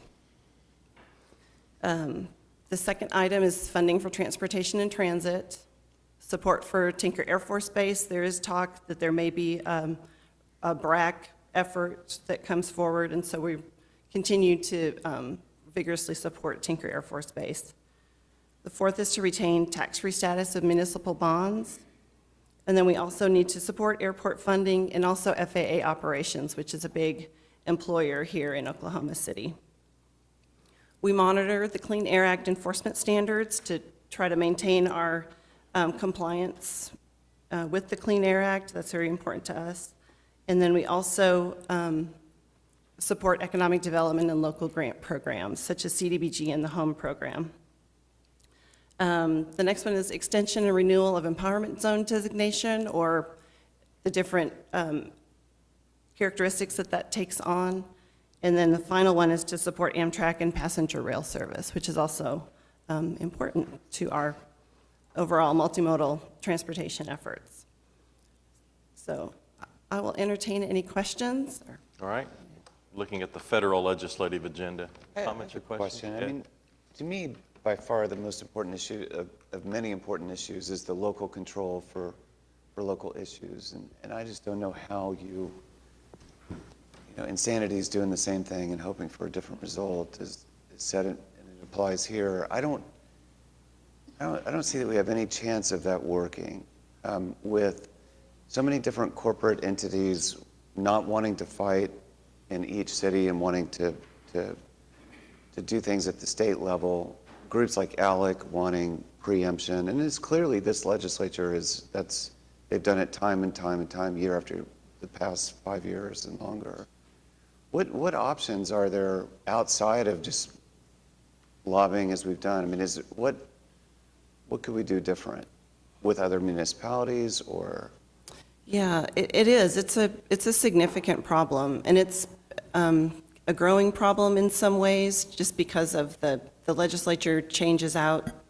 There's a significant fraction that moves out every election cycle, and so I think part of what we try to do is to build relationships with the new legislators coming in, so that they can, maybe understand municipalities and what we do better. It seems like the deck. But it's a challenge. It seems like the deck is stacked against us with so many rural legislators And could you, or could cities get together? You know, I've already said in my absentee ballot, I've voted against 779. I can't stand that, the result of that initiative petition, the 1-cent sales tax. But I wonder if that starts to proliferate now with a legislature that is neglecting so many of their duties in the minds of so many citizens, that people use the initiative petition route as an alternative. And I'm wondering, could you address preemption through an initiative petition? I don't know where the money would be. It takes money to pass an initiative petition. It takes a lot, right. And the ones that you see get out there somebody's making something out of it, and that's why they get as far as they do.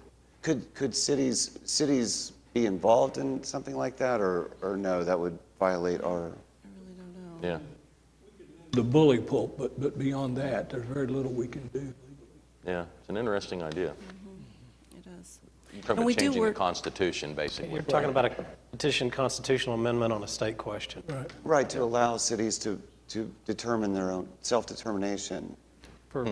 There's still time left, though, between that 2 weeks from today to contact every person working for that's running for the legislature and ask them where they stand. It's not too late still to do that. The only way it's going to change is to change the minds of the people that are in the legislature. Ultimately, there's no other way that's going to work. We've got 2 weeks when all of us consider ourselves to be involved citizens. There's nothing wrong with picking up the phone and calling anybody that's running in your area and asking them how they stand on that. I think just asking them the question is important. I think a lot of them don't even recognize what they've done to us. They've just kind of gone along with their House caucus or their Senate caucus or whatever and not really looked into what they're doing. I think the act of just calling everybody, the guy running for the House, the guy running for the Senate, the people running for any seat that and ask them how they feel about it and tell them how you feel about it. It's not too late to do that. I do think there is a change. I think some of the people that are in office now, I've had an opportunity to talk to a couple of them that have been part of the House caucus that did bad things to the city, and I think they're willing at least to have a conversation about it. There are a number of vacant seats in the city where there's nobody that's been already tainted by that. I think the caucus may take a different face this year. I think there's a good possibility that at least in the House there will be an Oklahoma City caucus, a bipartisan Oklahoma City caucus. But I think it's up to us to try to do that. We can call people like James's father-in-law and ask him what he's going to do. All right, any other comments or questions for Jane on the legislative agendas at the federal or state level? All right, Jane, we appreciate it. And in the last meeting, we also challenged or asked the staff to continue to look at more aggressive concepts that we could take to the legislature at the state level, so we play a little more offense than defense this year. So I assume we're going to hear more on that if there's any advancement later on. Jane, thank you. All right, items from council. Mark, you have anything for us? Okay, let me stop that proceeding, and we'll need a resolution adopted to approve the agendas that she has just stated. Move the item. First one is 11A, and this is our federal legislative program. Cast your votes. Passed unanimously. And then 11B, is there a motion? Cast your votes, and it passes unanimously. Thank you, Francis. Mark? Nothing today. All right, John? Meg? All right. Today's a good day to ask Meg a question if you have anything on your mind. All right, Pete? All right, Larry? Ed? I want to extend my condolences to the Bob Lemon family and let everyone know that services will be delayed a little bit, but they'll be on November 13th at the Church of the Open Arms at 2 p.m. That's on a Sunday afternoon. The progressive community, the city of Oklahoma City, the state of Oklahoma lost one of its greatest philanthropists, political activists. He won't be on the front page of the paper. He won't be in the news. He won't get the accolades that others will. But in terms of those who have passed in recent memory and years past, I think this blow is bigger in so many ways. His outreach and what he contributed both in the past and what it means for the future. You won't hear about him because he was such a humble man. He lived in a very humble home in Belle Isle in Ward 2. He believed as his faith that he should be humble, that he should have his needs met, and then invest in his community, invest in nonprofits, invest in political causes, especially women, the LGBT community, and the impoverished. I mean, just ferocious. What he saw the statistics on women in Oklahoma, and he fought ferociously. And it's going to have an impact, and I have some fear about the future, about losing, because it's very subtle in some ways, but it's going to have an impact in terms of what he did and what he could recruit other people to do. He lived to be 87. He was born in Shattuck, Oklahoma, in the Dust Bowl, and shortly after living through that, was told from some diabetes and some other issues that he if everything went right, everything he would live to be in his 40s, and then that would be his life expectancy. And so, despite that, he went to the University of Texas, got a law degree, started out as the city attorney for Perryton, Texas, and ended up being counsel for a water conservation board for 50 years, and a great, just illustrious career. But there is this well-described phenomenon of people who are in a situation where everybody else in the same situation should be dead, and you survive. It amplifies whatever altruism and good characteristics you have, and I think he was the prototypical example of that. He just lived every day. I mean, he lived decades past when he was supposed to live, and he just wanted to make the most of every single day. He ate just tons of fruits and vegetables, stayed away from processed food, great discipline, walking every day, gave himself his insulin shots every day, and then just fought for every people. People would come into his kitchen in his home in Belle Isle, and he fought for everyone. I want to just, if I could just hear his voice, I'd be very grateful. One more time in this chamber. He came and spoke in 2011 on the Anti-Discrimination Committee ordinance. Meg was the vice mayor, and she had a stack of people to speak, and she asked if, let him know the 3 minutes, but asked if he could just summarize everything in one sentence, and I'm glad Meg did that. Very politely, she asked him to summarize it in one sentence, and it goes to the heart of everything he lived for. So, Boyd, could you play that? Well, if I were to say a prayer today, I would close it like this. I pray to God the day will come when people will respect all of God's children, not just some of them, but all of them. Thank you, Mr. Lemon. We appreciate you coming forward. James? All right. I would like to add my condolences to the Lemon family. He was a one-of-a-kind individual and stood for things that sometimes aren't easy to stand for, and he did it. He was brave and generous and all the things you'd want somebody to be. Mm-hmm. And I have to also agree with Dr. Shadid and Councilman White as far as what Bob Lemon meant to Oklahoma City. A lot of people don't know, but he was, for a long period of time, was one of the major sponsors to the Martin Luther King Parade. And matter of fact, he fitted a lot of the expenses so we could have the Martin Luther King Parade. City manager reports. Mayor, you asked that we get a report on some of the ODOT projects that are going on. So Eric Winger is here this morning to give us that update. Okay. Thank you, Mayor and Council. I've got a presentation for you this morning that includes ODOT, but then we've also received a number of questions on the Turnpike Authority projects, which are somewhat related. It's sometimes hard to discern between the two because they affect a lot of our major city roads, or at least roads that run through our city, so I'll be presenting on both. My thanks to my assistant Rhonda Bowles and also J.C. Reese that are here today that helped put together this presentation to get us started. So when we look at projects and we talk about the Oklahoma Department of Transportation and we talk about the Oklahoma Turnpike Authority, I'm going to present this morning just on the major projects. At the end of this presentation, I'm going to give you some resources of where you can go if there's some other lesser or minor projects that you're interested in, references to their websites where you can look that information up. So on ODOT, we're going to update on I-235, I-44, I-35, I-240, State Highway 74, which is Portland Avenue, the Oklahoma City Boulevard, and then for OTA, or the Turnpike Authority, the Eastern Oklahoma County Turnpike and the Southwest Kilpatrick Extension.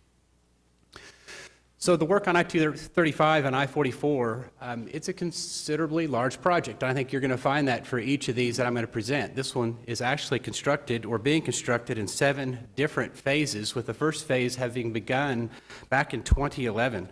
The second phase began in 2013. The next one is getting ready to begin, but there's actually several remaining phases with all of the work not even beginning to start until 2020. So the total cost of the project at I-235 and I-44 is nearly $172 million. This is a drawing. It's small, I know that, but it shows all the different phases in different color codings. And so east and west across the page is, of course, Interstate 44, and then north and south, you'll see I-235, and you'll see the major interchange there nearly in the center of that drawing. The phases that you see, and I know they're hard to read, but I'll kind of just point those out. 2A is in yellow. It's that northeast quadrant. It was what began in 2011. 3B is in the light blue. That was work that began in 2013. It's the northwest quadrant. Phase 4, dark blue, which is the work that's getting ready to begin in 2016, has a lot to do with the BNSF Railroad and a lot of the relocations getting ready for the major interchange work. In Phase 7 in green is the mainline work as well. That's also scheduled to begin this year. But again, there are remaining phases, and you're going to see there's several other colors of red, orange, and pink. Those are areas where the actual interchange construction, the flyover bridges, and then, of course, the southeast quadrant will be constructed in future years. And so, yes, there's been a lot of progress in this interchange, but I would tell you that it's, 50% complete. There's a lot more to come, so you can expect some detours, some other traffic challenges, but ODOT has been pretty good making sure that they get those notices out, making sure that residents and area commuters are aware of those. They're continuing to also make further improvements in the area. Moving on to I-35 and I-240, another very significant project for ODOT. 5 phases, which began in the spring of 2016, so just this year. With the first phase, they've actually separated into 2 smaller phases. And so the map that I'm getting ready to show you has one color, but they actually have 2 different contractors that are working on that. With the final 4 phases currently in design, the design on those will not finish until 2021, so the last of those design projects won't even begin until that time. Total cost for the improvements at this interchange is $115 million. Now, as we talk about I-44, we talk about I-240, these are all safety enhancements. I think most of us that have driven those, you'll find that the on and off ramps are of an older design, and there's a lot of accidents that occurred just because of the way that the geometry was configured. There's a lot of ramp changes, there's a lot of changes to the access to local streets, but again, both these projects are safety related in nature. Again, as you'll see this, north and south is I-35, left and right, east and west is I-240. You'll see a number of the improvements. So what is in purple on the lower left and to the left is the work that's been underway this year. You'll see that with a lot of the new retaining walls that are there. You're going to see that with some of the new eastbound to southbound connections that have been made from 240 to I-35. So the remaining work, they're still acquiring right-of-way. There's still interchanges that are going to be underway in the years 2017 and 2018. What you see in red, which affects the northwest and the southeast quadrants, which includes some frontage roads, that work is expected to begin in 2020. But then the green, the light blue, and the yellow are not until 2021. So the actual interchange is a few years away. This project is just beginning, so a lot of work to come.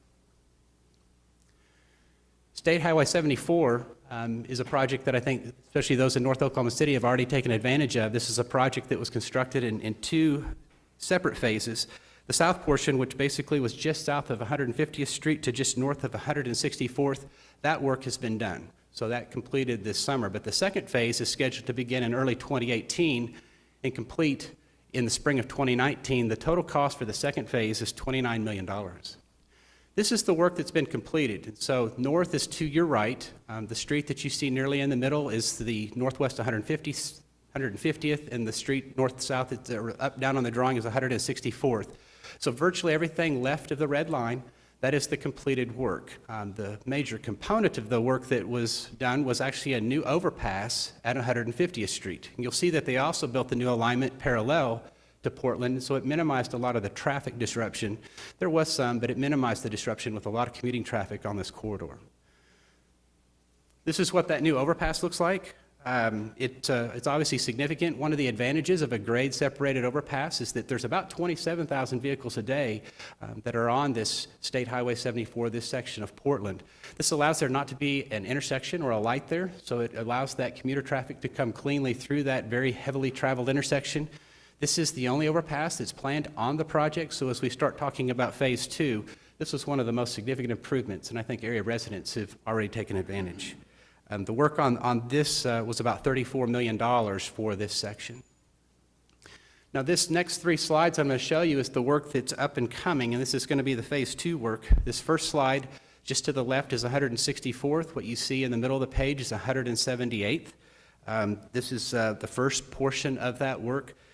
It's generally just a widening of the road and improvements going north, but it also, again, parallels the existing Portland Avenue to make sure that there's as least disruptions as possible. This next slide takes you from 178th to 192nd, and then this final slide takes you on up to 206th, with this also Covell Road. So again, as we talk about this, this is work that's scheduled here in future years.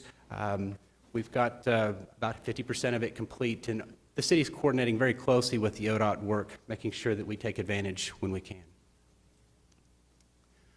Moving on to the Oklahoma City Boulevard, I think probably the project that's most familiar to the council. 5 phases. The west section, which we've discussed before, is complete. There are 2 phases, the east section and the railroad bridge, that are under construction. Those projects actually substantially complete this week. ODOT is actually scheduled to open up that east section this Friday at 2 p.m. So there's a number of press releases and things that will be coming out, and I'm sure there'll be quite a bit of coverage. The center section and the transition section, which I'll show you, are still in design, and they're on separate schedules, and I'll update those in just a moment. This is that overall map of the boulevard, and again, it's a reconnection of the old crosstown, the old I-40, which used to traverse downtown Oklahoma City. And so you see as it goes out to west, nearly I-44, Pennsylvania Avenue, as it reconnects to the east on I-35, you're going to see 4 shades of color. Those are the 4 distinctive projects and phases that ODOT has taken to construct the project. So the west section is complete. The east section is scheduled to complete this month. The center section is to bid just a little bit later this year, early next year. They're wrapping up some final utility work. There's also been a lot of coordination with the MAPS 3 projects, including the MAPS 3 Park and some of our streetcar project work that's in the area. And then the transition section, which is that last piece that's between Walker and Western, is scheduled to bid about a year later. Looks like it's late 2017 at this point, but it possibly could be early 18. Again, they're starting to work on utility relocations. There's also an overpass at that location that they're wrapping up the plans on now as well.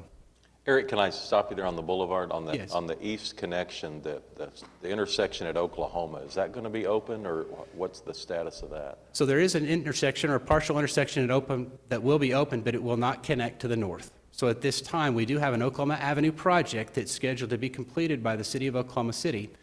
There's been some interest by Federal Highway Administration on that portion of the project. We're meeting with them regularly. We had a meeting just about a week ago to work out some of the details. There's some acquisition questions on acquiring some of the property that's east of the U-Haul building. The plans for that section are done, and we're ready to construct that, but there's some timing and some funding questions that we've yet to answer. As soon as we get the clearance from Federal Highways on that, we'll proceed very quickly. So to access the boulevard east, you'll have to do it from Shields, is that? You'll do it from E.K. Gaylord, yes. All right.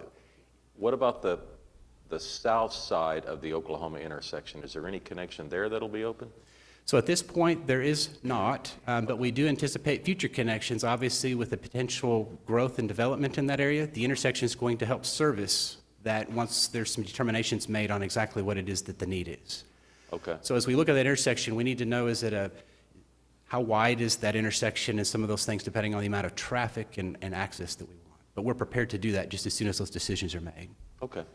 So, I mean, to reiterate, there will be a full signalized intersection at Oklahoma Avenue in the final boulevard alignment. The center section is still not constructed.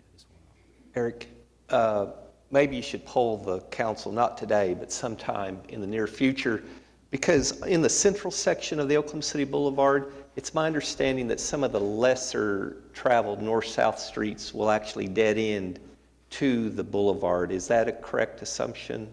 Yes, that's correct, and it's some of the very less traveled streets, Yeah. but not the major streets like Lee, Chartel, Walker. Well, my only Right. suggestion, and I'm just speaking on myself, and maybe you ought to get everybody's input, instead of completely dead end to the boulevard, at least have a right turn only type entrance onto the boulevard, so especially unsuspecting people traveling down those north-south streets don't have to turn around and go back. If we could just still allow them to have access, but a limited access, and then they could recover and continue their north-south. Absolutely, and I can update on, maybe a couple of slides will be clear enough that I can show a couple of the, what we'll call mitigation efforts that ODOT has pursued with federal highways and the private property owners in the area. Thank you. On this west section, I think this is probably the most familiar if those have traveled off of Interstate 40 and utilized this. There is an access. It says Oklahoma City Boulevard. It's on the eastbound. You can actually exit the boulevard. It will bring you to Klein.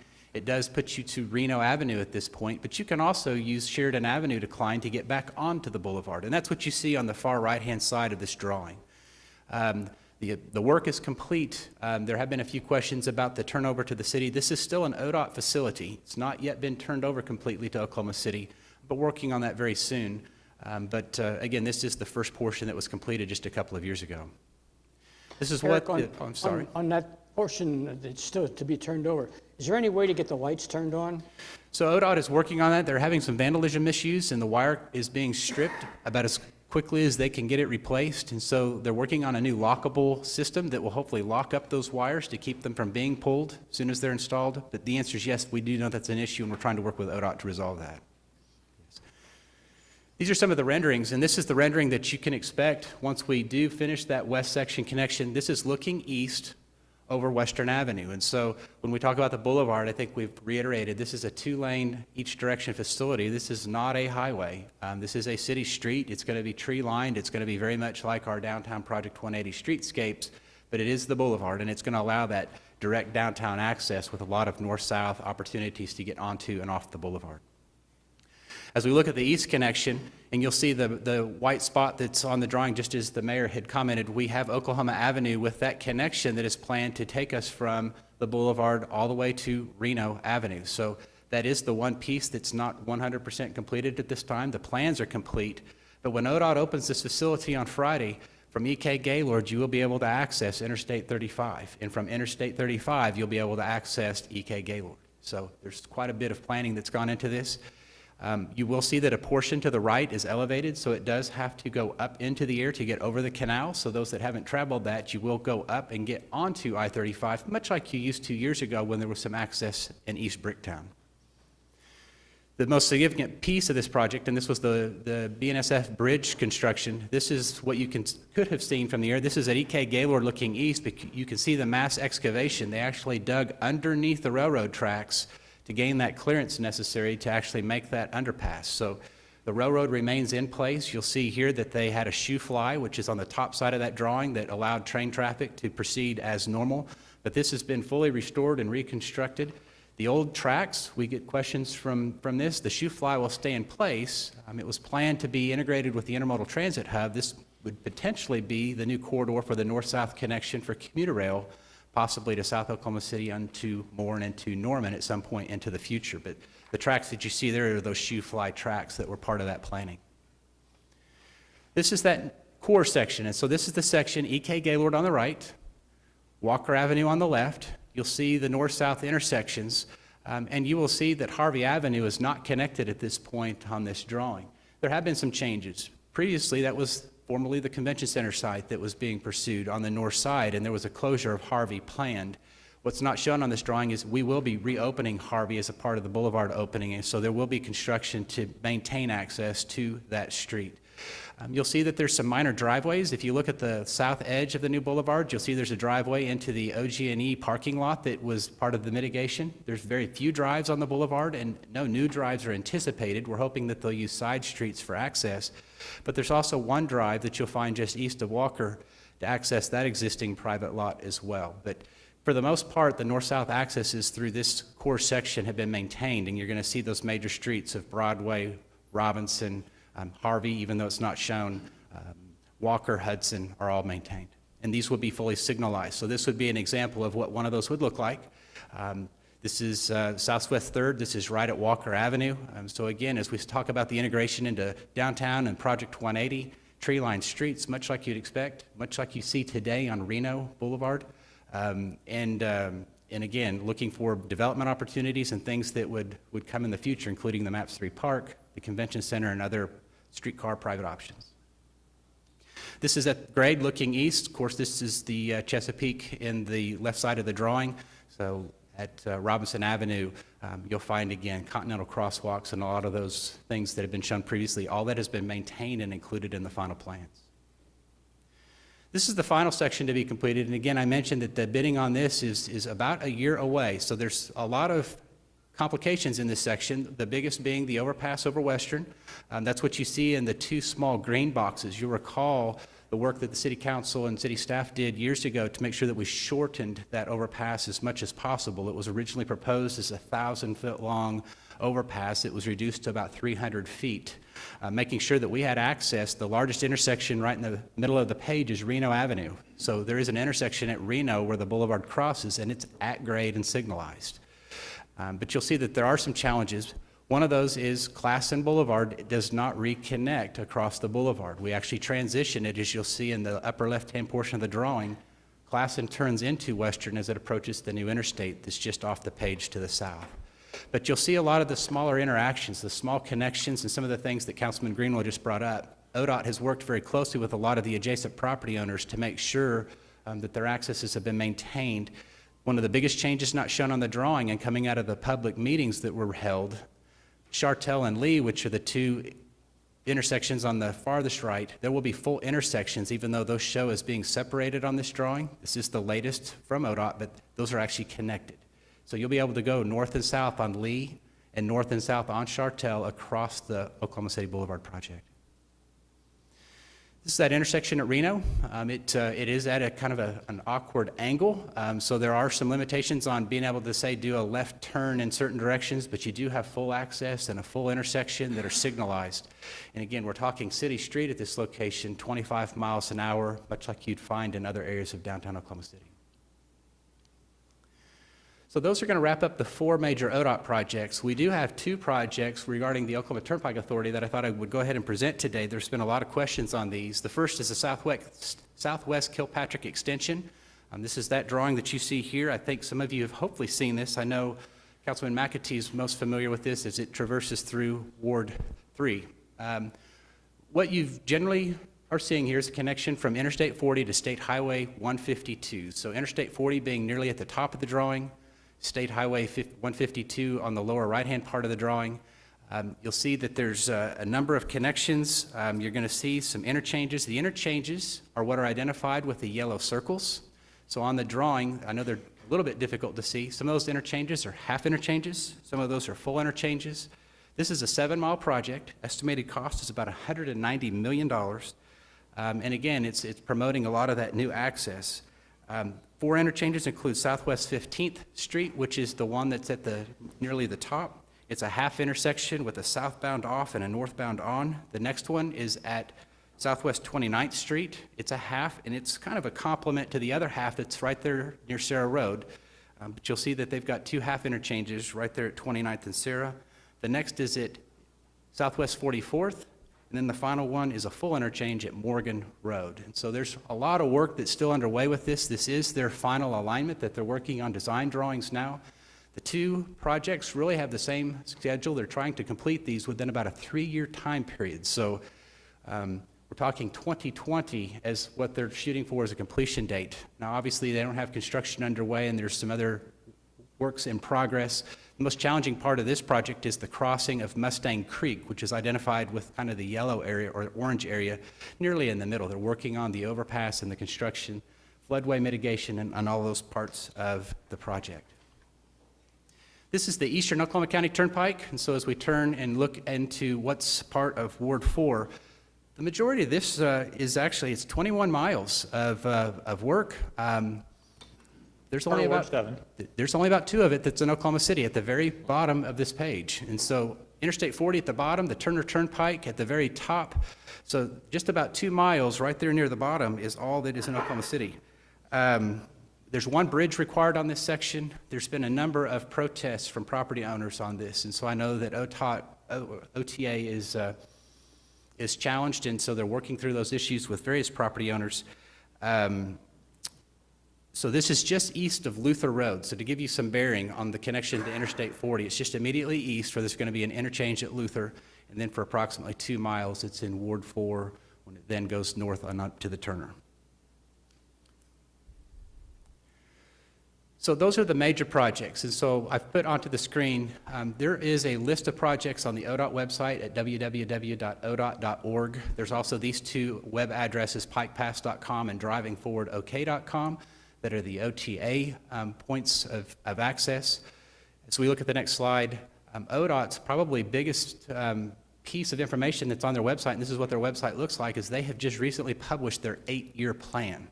So moving on to the next slide, this plan looks like this. This is what Oklahoma County looks like on that plan, and you're just going to see all of the blue crosses are all those individual projects that are located just in Oklahoma County. They published this predominantly for the city of Oklahoma City for us to coordinate our work, but this is online. So if there is a councilman or a resident that has an interest in some of the other work that's underway, it actually shows you the funding. It shows you the year anticipated for construction of each of those projects. Now, Canadian County is affected as well. This is the Canadian County project list. And so, again, for those residents possibly in Ward 5 that are interested in the work that's along Interstate 44 through Ward 5, you'll find those on this drawing. There is some work around Southwest 89th that's planned, but mostly this is work that is more affecting the other areas of Cleveland County, especially Norman, the Lindsay Street, the Main Street, and a lot of the improvements that are down there. OTA's website looks like this, and again, they've got project schedules, they've got opportunities for public interaction here, and that's what this website looks like. And with that, I'd be happy to answer any questions you have either about ODOT or OTA today. Eric? David? Just a quick question. Do you know, does ODOT still have plans to modify the on and off ramps at 104th and I-44 South? So as a part of the Southwest 104th project, that was actually part of the Walmart construction that's there. Our agreement with Walmart was that they would provide all of the plans to the city of Oklahoma City to be approved by ODOT and for the city to construct those facilities. At this point, Walmart and their engineer are still working to finish those plans with ODOT, but those aren't yet completed. I see. But as far as you know, at some point, there will be modifications to the on and off ramps. We would expect that, and that is something that the city is actively working with the Walmart engineer. Thank you. I-235 and I-44 construction. If John or I were wanting to come from our wards from far north Oklahoma City down to I-235 for a Thunder game, how's the construction going to impact going to the game and coming back home? You know, I would tell you that it's going to change, and it's going to change as the phases change. I know that PIM and Christy Yeager have been really influential in putting onto the city's website a lot of the detour opportunities. I would ask that residents, before they maybe take that trip to downtown, to visit the city's website at okc.gov and to look at those detour plans. For this weekend, I would like to defer to the website and see what the latest is that we've received from ODOT. But generally speaking, you can get through the area now. It's just slow. So there's obviously alternate roads. Any of the other north-south streets other than 235 would be advisable. Thank you. But ODOT will keep 2 lanes each direction through the construction. Yes. Just as there is now. I had heard one time some of them was going to be 1 lane at night after 6 p.m. Well, that could be. That could be during some restricted times, yes. All right, yeah, Larry? Eric, where do we stand on legal hindrances as far as the turnpike is concerned?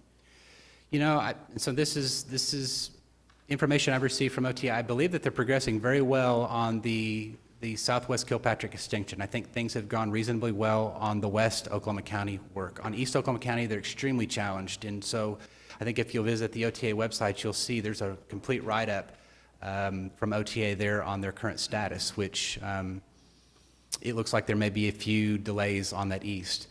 We're waiting to see some final plans. I mentioned Mustang Creek was a big challenge for them. I think that they're mitigating some of the property owners, but I believe that they're working with individual neighborhoods. We're not directly involved with that. So from a City of Oklahoma City perspective, we're really monitoring. I'm receiving a lot of information. They are committed to keeping us updated though. So, but I haven't received any more than just that to date. And it's only a slightly related matter. We talked at one time about having Pike Pass work with COPTA in the parking garages. Have we moved forward on that, or are we still looking at it? We need to touch back with it because when we checked before, it wasn't a workable situation at that point in time. Yeah. So we need to check back and see if situations have changed. Okay. All right. Thanks, Eric. You're welcome. Next up is we have some CIP presentation. Doug Dollar's going to introduce it this morning. Right, a couple of meetings ago, we introduced the 5-year CIP plan. It's $2.8 billion worth of construction. And we've got a couple of departments here today to present the projects that they have at two of the major departments, airports and utilities, to kind of go through theirs. And then in a couple of weeks, we'll have Public Works and Parks. Currently, the planning department is reviewing the plan. They're expected to vote on that on Thursday, and then we'll bring it back to you all for final approval probably in 2 meetings from now. So with that, I think we've got airports here. I don't know if you guys want to go first. As airports are coming up, these two departments today, airports and utilities, are enterprises, and so they fund their operations as well as almost all their capital, maybe all their capital, with their own resources. They're not using general obligation bonds or other city general fund dollars to fund their capital needs. Thank you, Doug, and thank you, Mr. Couch, Mayor and Council. Happy to introduce our 5-year capital improvement program to you this morning. I want to thank Assistant Director Scott Keith and Business Manager Kim Sotomayor and Karen Carney for assisting me in this presentation. This morning, in the summary that I want to concentrate on, we'll talk about how we identify our projects by location and by type and also by funding source. If you look at our capital plan for the next 5 years, you can see the first 4 years are fairly consistent with the amount of funds that we are going to be projecting for projects. The last year obviously is kind of more difficult to plan out for, and it's more of an outlier. But for current projections are $275,400,000. If you look at the summary of projects by location, clearly Will Rogers World Airport gets the lion's share of the capital projects, almost $215 million, followed by Wiley Post Airport and Clarence E. Page Airport. Although Mike Monroney Aeronautical Center, the FAA, is on the Will Rogers World Airport, I call that out separately because it is a major line of business for us, almost $44 million we're projecting in the next 4 years. I'll talk more about that. When you look at our projects by type, we'll start at the top of the page on equipment. And this is equipment that we are planning to purchase, such as snow blowers, field maintenance equipment, or parking shuttles and fire trucks. We're projecting about 39% of our projects will be related to the terminal expansion, and I'll go clockwise here if you follow. This is, again, related to the terminal expansion project that we're in design now on. Our parking facilities, this represents our surface lots and our parking garages and also new facilities that we may be constructing in the future and various improvements. Buildings, 15% of our projects are related to those improvements and maintenance and infrastructure for trust-owned buildings. Typically on our lessor responsibilities and lease agreements are roofs, structure, and exterior.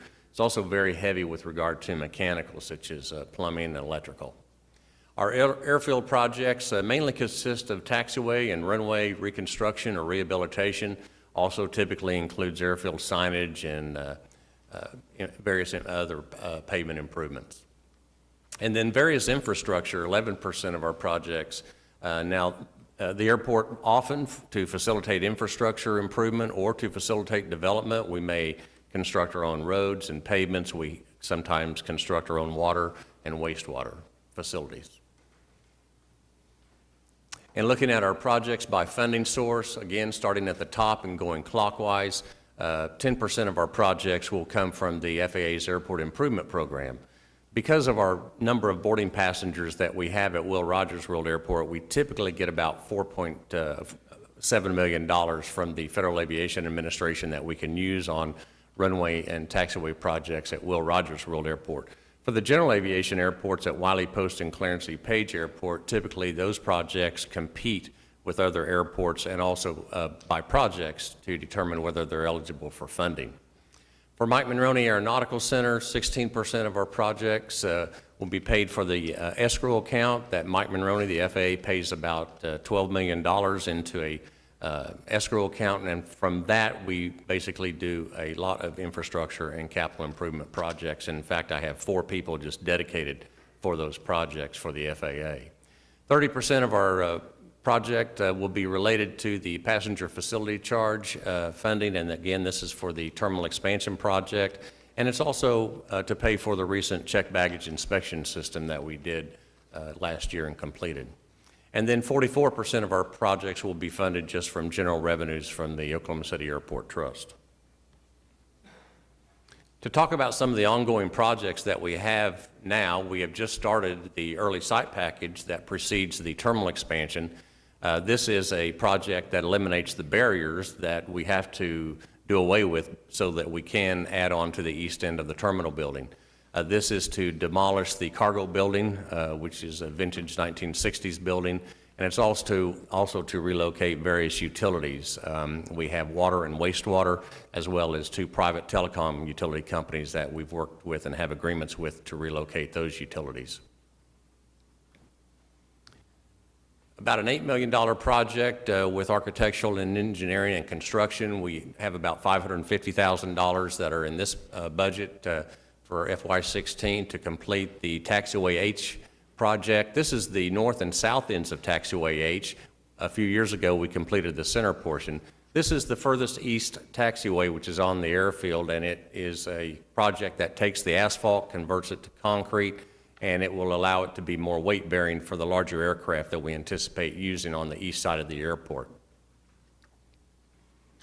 We are about 70% complete with our signage project. This is to overhaul all of the roadway signage and the garage signage at Will Rogers, about a $4.5 million project. The terminal signage that we also have that's going to be redone will be, in the existing terminal, will be redone when we do the terminal expansion. We're underway with a parking access and revenue control system upgrade. The system that we have today is very obsolete. We can't get support for parts or service agreements. This replaces all the infrastructure that we have for all of our parking surface lots and garages, such as the ticket dispenser that you see today. This system will allow us to have more capability. We'll be able to track our activity better, a better revenue control, and it will allow us to have several amenities with our new parking system, such as pay-on-foot kiosk, and we'll have AVI tag readers, and we'll also be able to do space by space or level by level counts in the garage, and that project is just kicking off. The terminal expansion project, we've just finished our 60% design, and we're about to start into construction documents.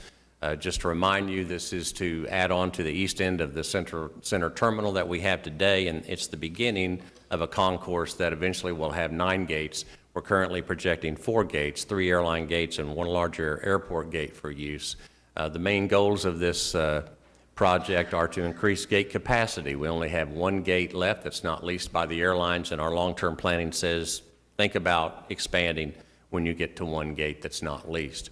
We also have a security checkpoint that will be improving passenger processing, so we're going to be deleting the 2 checkpoints that we have today, turning those into very nice meter greeter lounges, and then creating that 8-lane checkpoint that will set us up for the future. We also want to improve passenger circulation. Station 2, I know many of you are familiar with this. This is a problem that we've had for a long time, and this is under design now, so we should be entering into construction after the first of the year. This is the Station 2 parking in Garage A. This is the first set of escalators you come to when you exit the tunnel or exit the terminal going into the tunnel. This is a very narrow escalator. As you can see, it's in very poor shape. We looked at lots of options to improve this area, and what we're planning to do is construct a larger elevator. We have problems with medical gurneys being able to get down to respond to medical issues. So we'll help with a larger elevator. And you may not remember or recall this, but we have 2 elevators also already in this area. So the project will actually renovate those 2 as well. So we'll have brand new 3 elevators that will be able to handle the passenger traffic adequately. We have 39 escalators, elevators, and moving walkways at the airport, and we're reviewing a status report now so that we can prioritize the escalators and elevators, particularly that we need to change. We'll be budgeting about $400,000 a year as we prioritize these repairs. We have airfield improvements for Phase 2 at Wiley Post Airport. This is a $4 million plus project, and this is basically at Wiley Post. We're completing runway 35 right and 17 left, which is the main runway. This project is nearing completion, should be finished by the end of the year. Wiley Post Airport is almost getting a complete overhaul on the airfields. We started on the west side with Phase 1, and we're completing Phase 2. And next slide, please, Karen. And now we'll be going into Phase 3. We have a grant today for Phase 3 from the Federal Aviation Administration, and on today's agenda, you approved us going for a resolution to get some state funds to help us with this project. These improvements specifically will be to improve Taxiway A and Taxiway B, which are the parallel taxiways to the main runway that I spoke of before. We'll also be doing some associated signage and lighting upgrades. Also at Wiley Post Airport, the red runway here that you see is runway 17 right and 35 left. This is a runway which is only 5,000 feet long currently, and it's only 75 feet wide. For the type of aircraft that are using Wiley Post Airport, we really do need a more adequate alternate runway. So the plans are first to widen this runway from 75 to 100 feet to increase that margin of safety for aircraft that use that runway. Out at Clarence C. Page Airport, we have a couple of improvements planned. It's called an AWOS-3, which is an automated weather observation system. As you know, Page Airport is an unattended airport. It does not have an air traffic control tower, and so this system that we have today and that we will be replacing allows pilots to call into a frequency and get real-time weather, so it's a safety issue. Also plan to reconstruct Taxiway Alpha, which is the parallel taxiway to our short parallel runway, anticipating $2 million. And also looking at doing some perimeter fencing at Page Airport. I mentioned Mike Monroney, significant line of business for us. They lease 1,000 acres from us at Will Rogers, and we're very proud of the relationship that we have and the work that we do. And this is just a grouping of projects that we have on the 27 plus buildings that we manage over there and maintain. So various electrical and mechanical improvements of about $13 million. Lots of building improvements, over $21 million are projected. And then finally, we have streets and parking and aprons that we'll be working with the managers over at Mike Monroney to do better pavements over there, about $10 million. And that's all I have for you this morning. I'd be happy to entertain any questions on the presentation or anything else you have in mind. Will the expansion bring more direct flights to Oklahoma City, or will it bring new airlines that are currently not servicing the city? We hope both. We've had good recruiting experience over the last few years. As you know, the airlines have consolidated a lot over the last few years. There's really only 5 major carriers that are out there, and we have all of them at Will Rogers, but we're still actively recruiting. There's JetBlue that we talk to from time to time. There's Spirit Airlines. One of the things that I'm encouraged with, I know we're in a little bit of a downturn of an economy now, but we know that that will change, and that's why we're leaning forward with our terminal expansion. We know that there's a new convention center which is being planned, and one of the byproducts of a new convention center, one that's larger and can attract larger conventions and more people, we hope will be more nonstop flights as a byproduct of that. So we want to keep moving forward in as much as possible. We are working through a process to see if any of our existing carriers might want to relocate into the new section, and so we're working on that now. Thank you. Meg? Two quick things. These are really in the weeds. I'm not trying to run your business, but just 2 observations because I've been lots of airports lately. Is there any consideration as you expand the terminal to a more full-service restaurant-type operation outside of security? The issue with outside security is one space. We don't have a whole lot of lobby space. The pre-security concession that we have today, it's gone through several evolutions as to what works as far as the product line. And what we have today has been there for a long time, longer than any other option that's available. But really, it's a matter of space. And people today, if you have a facility that's laid out that way, it makes it very easy to put in a pre-security concession. Most airports that have those have had that layout for a very long time. We don't have that luxury. So for us to create that could be very, very expensive for us to do, and we don't have an opportunity to do that at this point. Most people do still prefer to get through the ticket counter and get through security, and prefer to have their amenities on the secure side so that they can, relax and wait for their flight and be This comfortable. is more or less for people that are there waiting to pick people up and to, or if you have an extended period of time from the time your flight would, anyway, just an idea.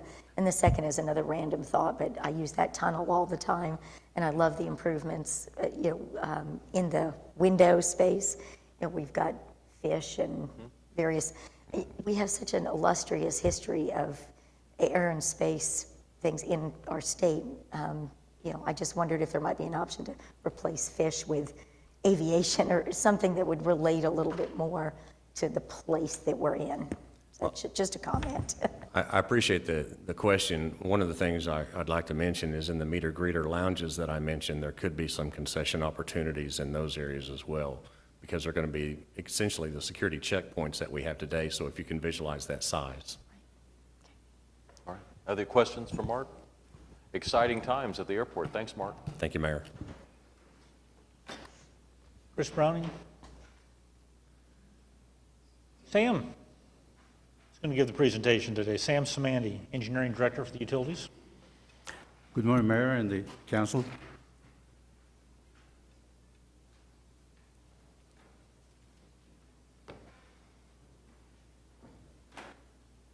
I'll be making the presentation today on the 5-year capital plan for the utilities. Our capital plan is actually made up of 3 different parts: water, and the wastewater, and the solid waste. We start out with the water capital improvement plan. This particular slide shows essentially what Oklahoma City has in terms of water supply, treatment plants, and the distribution system that it has for serving all of its customers. The 2 water treatment plants out in the south part of the city, Draper Water Treatment Plant, receive its water, the raw water, from southeastern Oklahoma through the Atoka pipeline.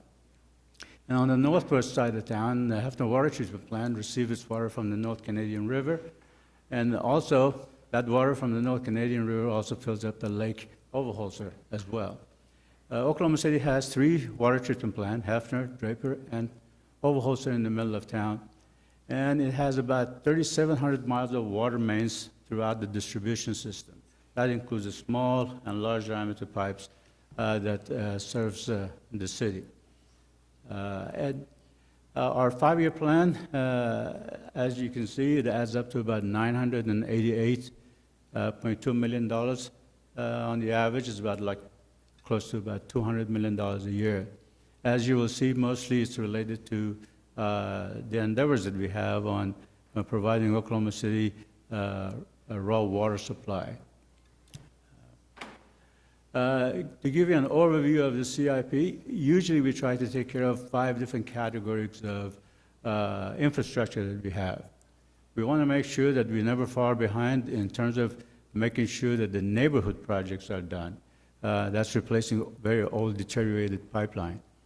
And also making sure that the water gets to the distribution system through bigger lines with the transmission mains that is required to deliver that water. In addition to that, we want to make sure we have enough storage and pumping in the system to deliver the water. And all of that goes back to making sure that the treatment plants are also up to par and have the capacity to treat the water that comes to it. And then most importantly also on this particular capital plan is the raw water supply infrastructure that needs to be added on to the plan. Billy? This particular slide shows you, just in one glance, where we are on the southeast part of Lake Draper. You'll see a line coming in. That's the second Atoka pipeline that is proposed to be built within this capital plan.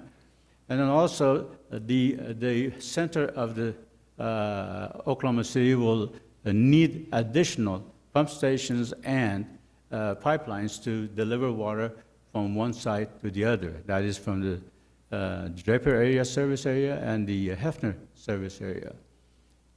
Billy? If you look at it by type, the raw water portion of the capital plan makes up the majority of the money.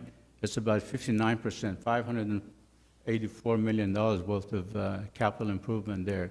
That's for the second Atoka pipeline and the rehab of the existing infrastructure on the existing Atoka pipeline. And the remaining part of the capital plan is proportioned to the treatment capacity improvement that needed to be done at the plants, and working on the distribution system, and adding transmission mains to the heart of the Oklahoma City. And then also we're adding and rehabbing pump stations and adding the storage facilities. Those are a smaller portion compared to the raw water supply, but that constitutes everything that we have planned for this capital plan.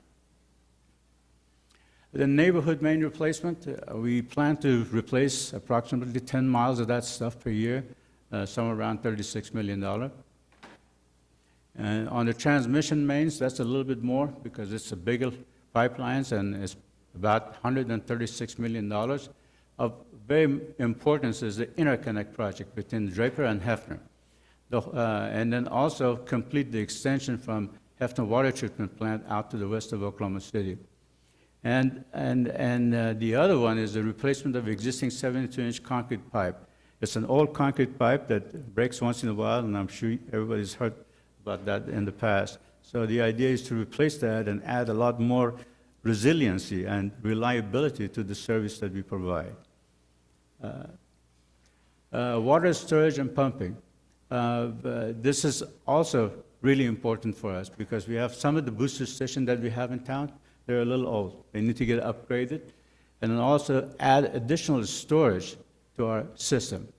And that's about $64 million worth of improvement.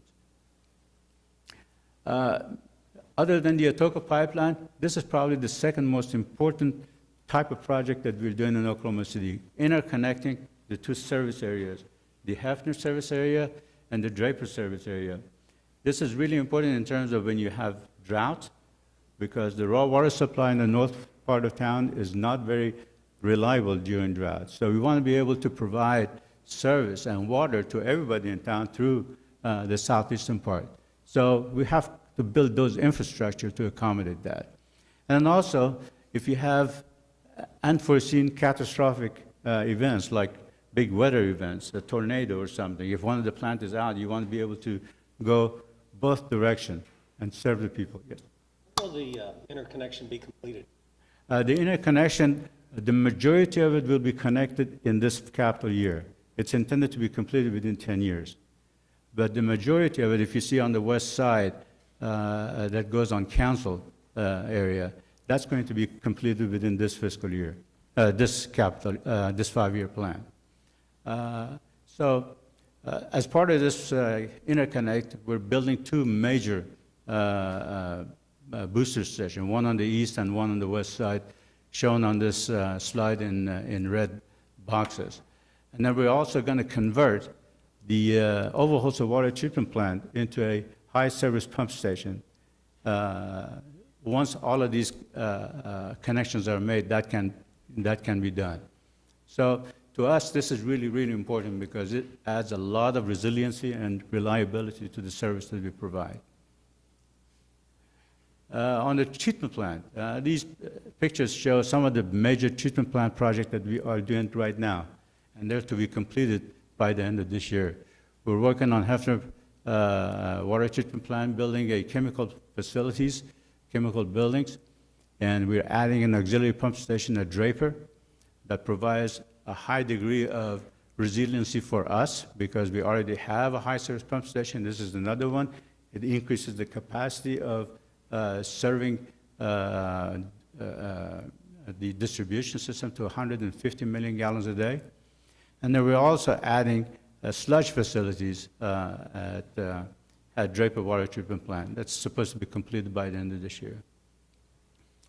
As far as this capital plant, some of the highlights of the work that we're doing at each plant, at Hefner plant, we're going to improve the electrical loop around the plant.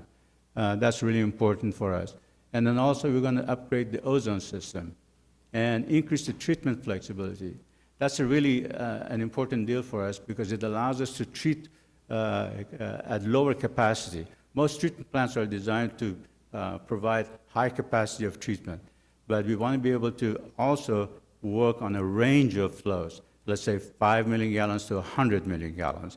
The treatment plants are designed usually for 20 or 30 as we have them. So this allows us to go on lower capacity. And then also the lime system. The lime system is very old and it needs to be totally upgraded and increase in capacity as well. On the Draper plant, we are replacing the low lift pump station. It was built about 50 years ago. It's very old and it needs to be totally replaced. And then adding a lot of clear wells, additional clear wells to increase our storage capacity of the treated water. Low lift pump station gets the water from the lake to the plant. Yes. And this is for about $143 million. As I mentioned before, the majority of the capital plan is on this raw water supply.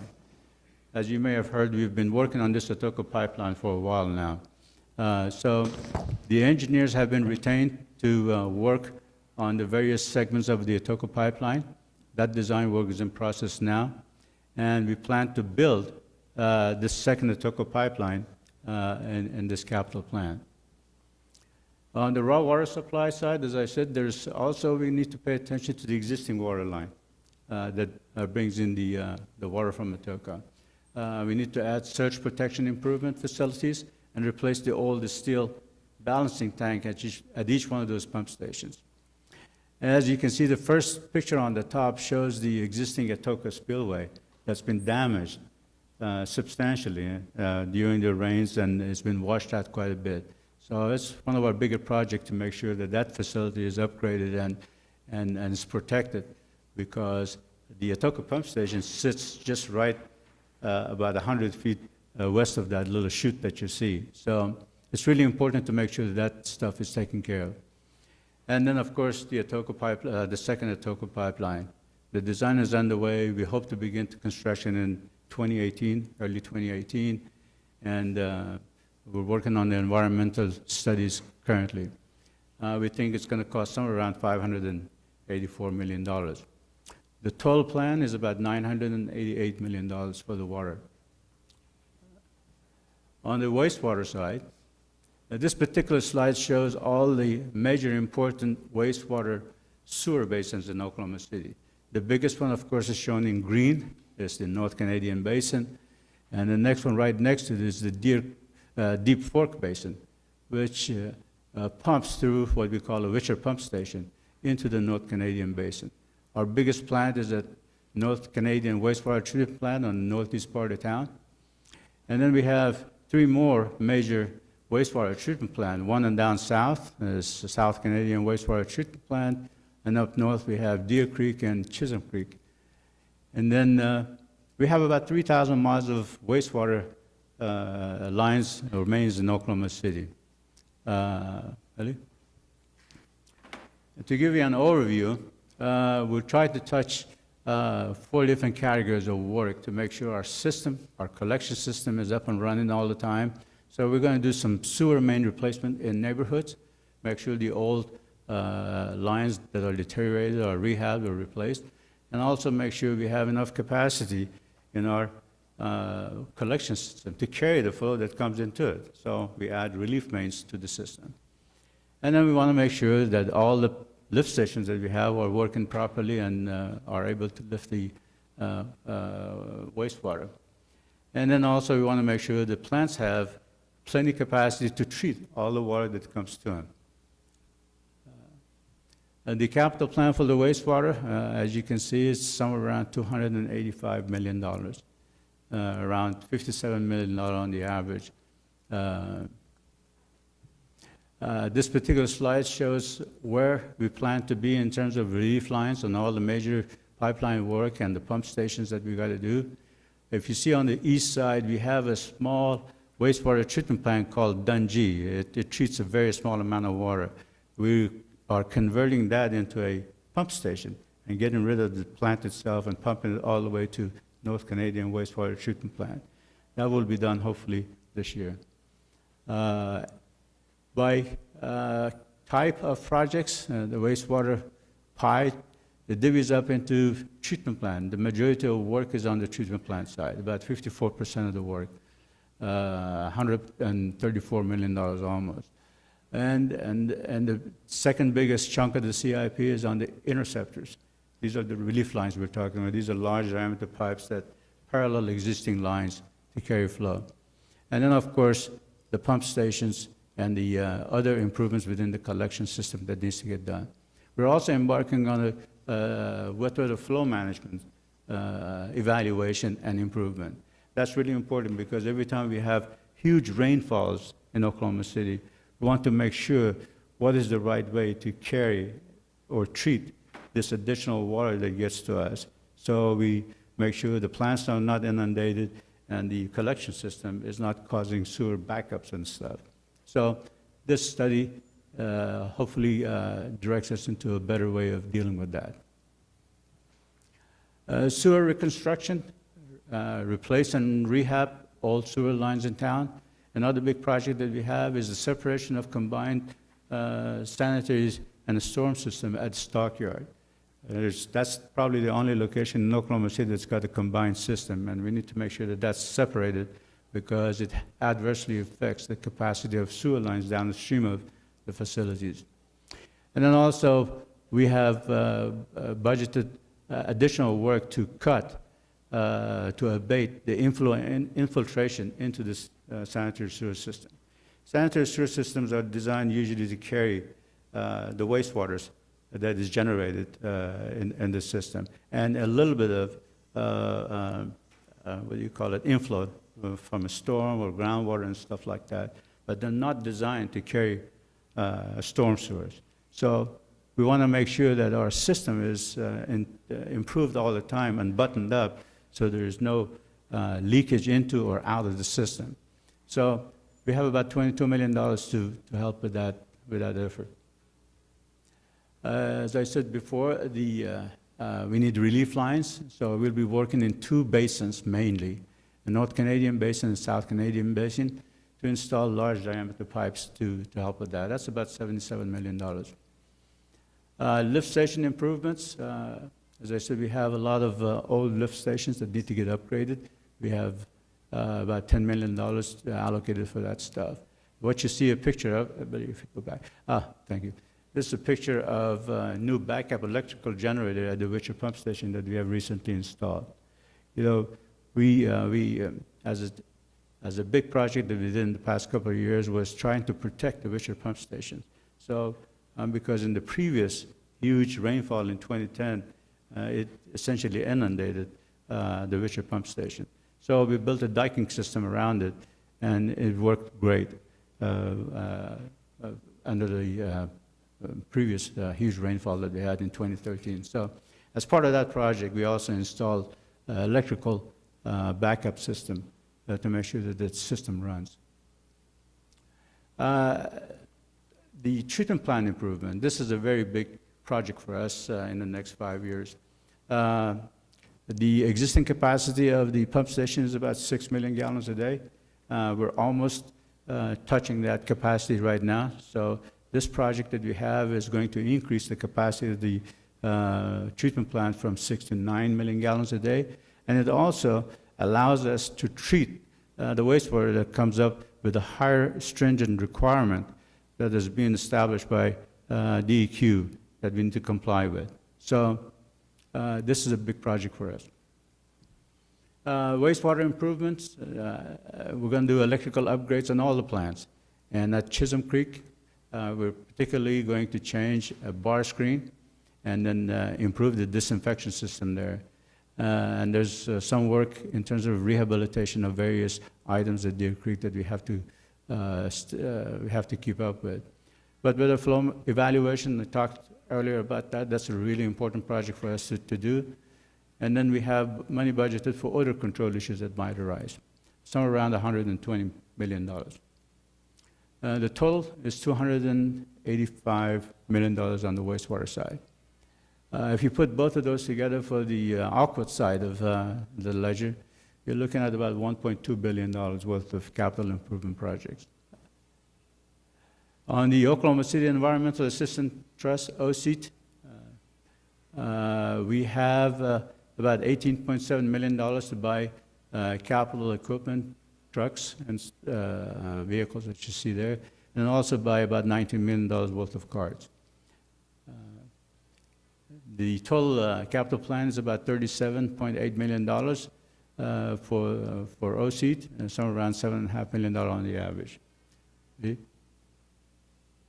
That brings me to the end of this presentation. I'll be more than happy to answer any questions you might have.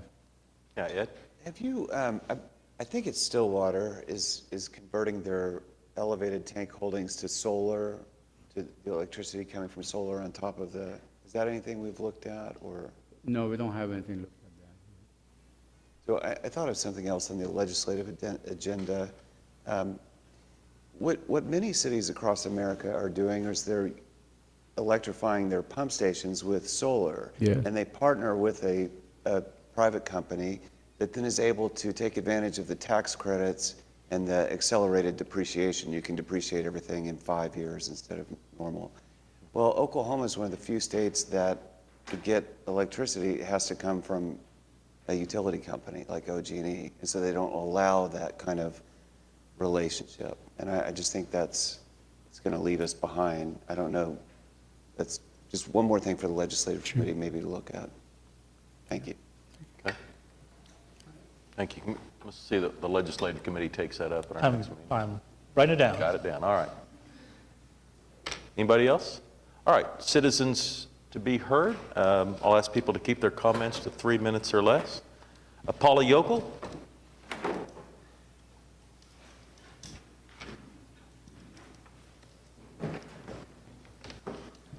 Good morning, Paula. Good morning. Mr. Mayor and honorable council members, again, I always want to thank you for the opportunity to be heard about our concerns.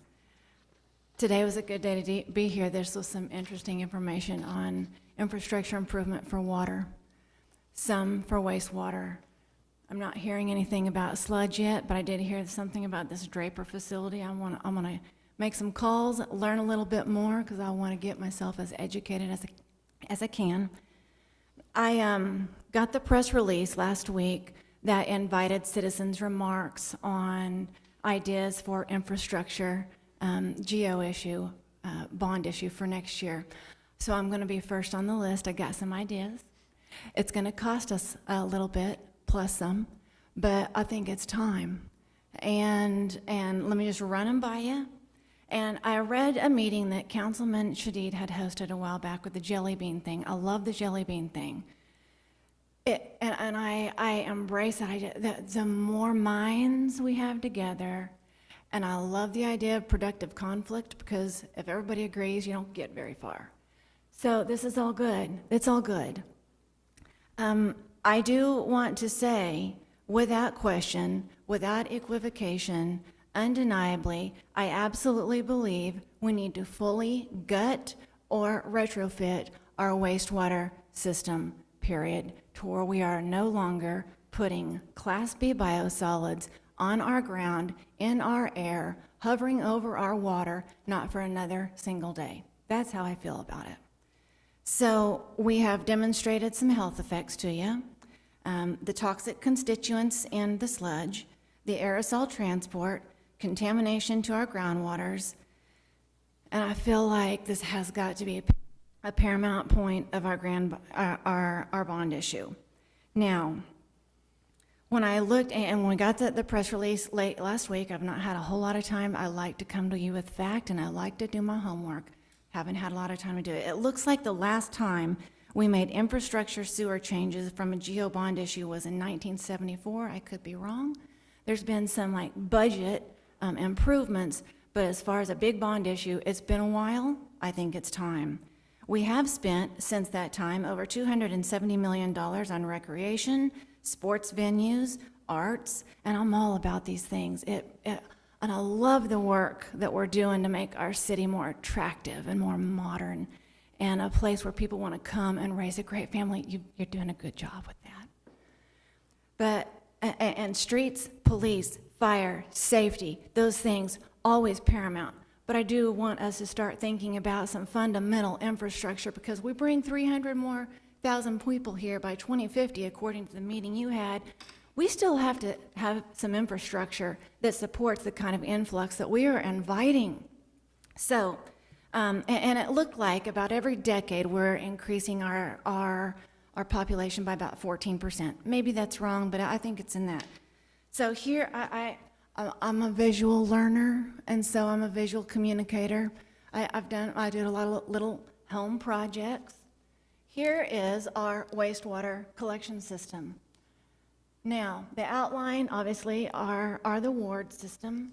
The colored parts is the collector system. We do have 4 major wastewater plants. All of them produce sludge. These 2 right here, green and yellow, through a pump station, all come out to North Canadian. You got your Chisholm Creek, you got your Deer Creek, you got your South Canadian. All of them produce sludge, and all of it gets trucked out to here. So, the other thing I want you to notice, the bond issue, the people who vote in our bond issue are Oklahoma City residents. They're not people outside of Oklahoma City. So, all the people over here who are going to have a vote in this bond issue think the sewage infrastructure is fine. Their toilets work fine, therefore it must be fine. The people out here who get the benefit, that's not the right word, of living by sewage sludge have not a single vote, have not a single voice in this bond issue that's going to come up. And I'm going to do some homework. I think you can trust me on that one. I'm going to come back with a legitimate thought, a legitimate way to work on this. But this isn't feeling good to me. This doesn't feel good. All of these people who get a vote think everything's fine. These people out here outside of our voting area are the ones who, even as of today, are on XXX in Britain. This family right here who got a land application, there's about 11. These orange squares represent square miles. This one gets 1 land application. That one gets 19 land applications in a very short amount of time. This is just to kind of show sort of a scatter of where we put sludge. But these people don't get a vote, and they live it. And they're like my family, and they get sick from it. Their water's affected by it. I think that demonstrates the point here. I feel like we're going to struggle with getting people who actually have a vote in our bond issue to care about this. And I don't mean this insulting. I would say even some of our city leaders didn't even know what sludge was, that we've actually put it next to people's homes. We could take it, divvy it up, put let's say a 1/4 ton in everybody's home, maybe a ton in everybody's backyard, so we'd all get a flavor for what we're actually doing. I wouldn't wish this on anybody. I don't want anybody to live what we've lived. That's how my heart is on this. So here, I'm gonna wrap up. I know I struggle with 3 minutes. This is not a 3-minute conversation. It doesn't fit on a 3x5, barely fits in 3 months. Go, Paul. So here's what we're saying. I have seen us get creative. If we want a hotel, we want sports venues, we are good negotiators, and we're creative in making things happen when it is a priority. And I love that about us. I need help making this a priority to people who are going to vote. Now I'm going to do my part. I'm going to do my part on making it a priority and educate people, because this matters to everybody. I also would make these two suggestions. Maybe we ask our U.S. senators and our governor to help us write a letter. Dear EPA, we're going to keep the tax dollars that are generally earmarked for you. We're going to keep them here in our backyard because we're following your regulation, and guess what we've wound up with? A big, fat mess. So we're going to keep our tax dollars that would be yours until we fix this, till we clean up our ground, clean up our water, and we stop making people sick with it. That's how I would do it.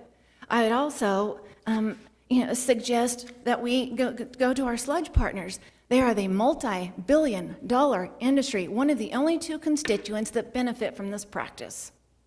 There is a way to get the money. We just saw almost $1 billion in getting clean water to drink. Well, the people who drink this stuff are not part of that $1 billion.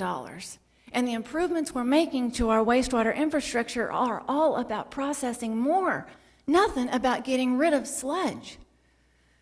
I get a little fired up on this. I don't mean it to be disrespectful. I know you live it. I know you care about it. If you didn't care about it, and that's why we allow you wouldn't to listen. talk. You come well prepared. You come with visuals. We appreciate all that, and we appreciate your passion. And thank you for continuing this journey. And we're all interested to see where it winds up. Appreciate it. Executive session. We'll be back.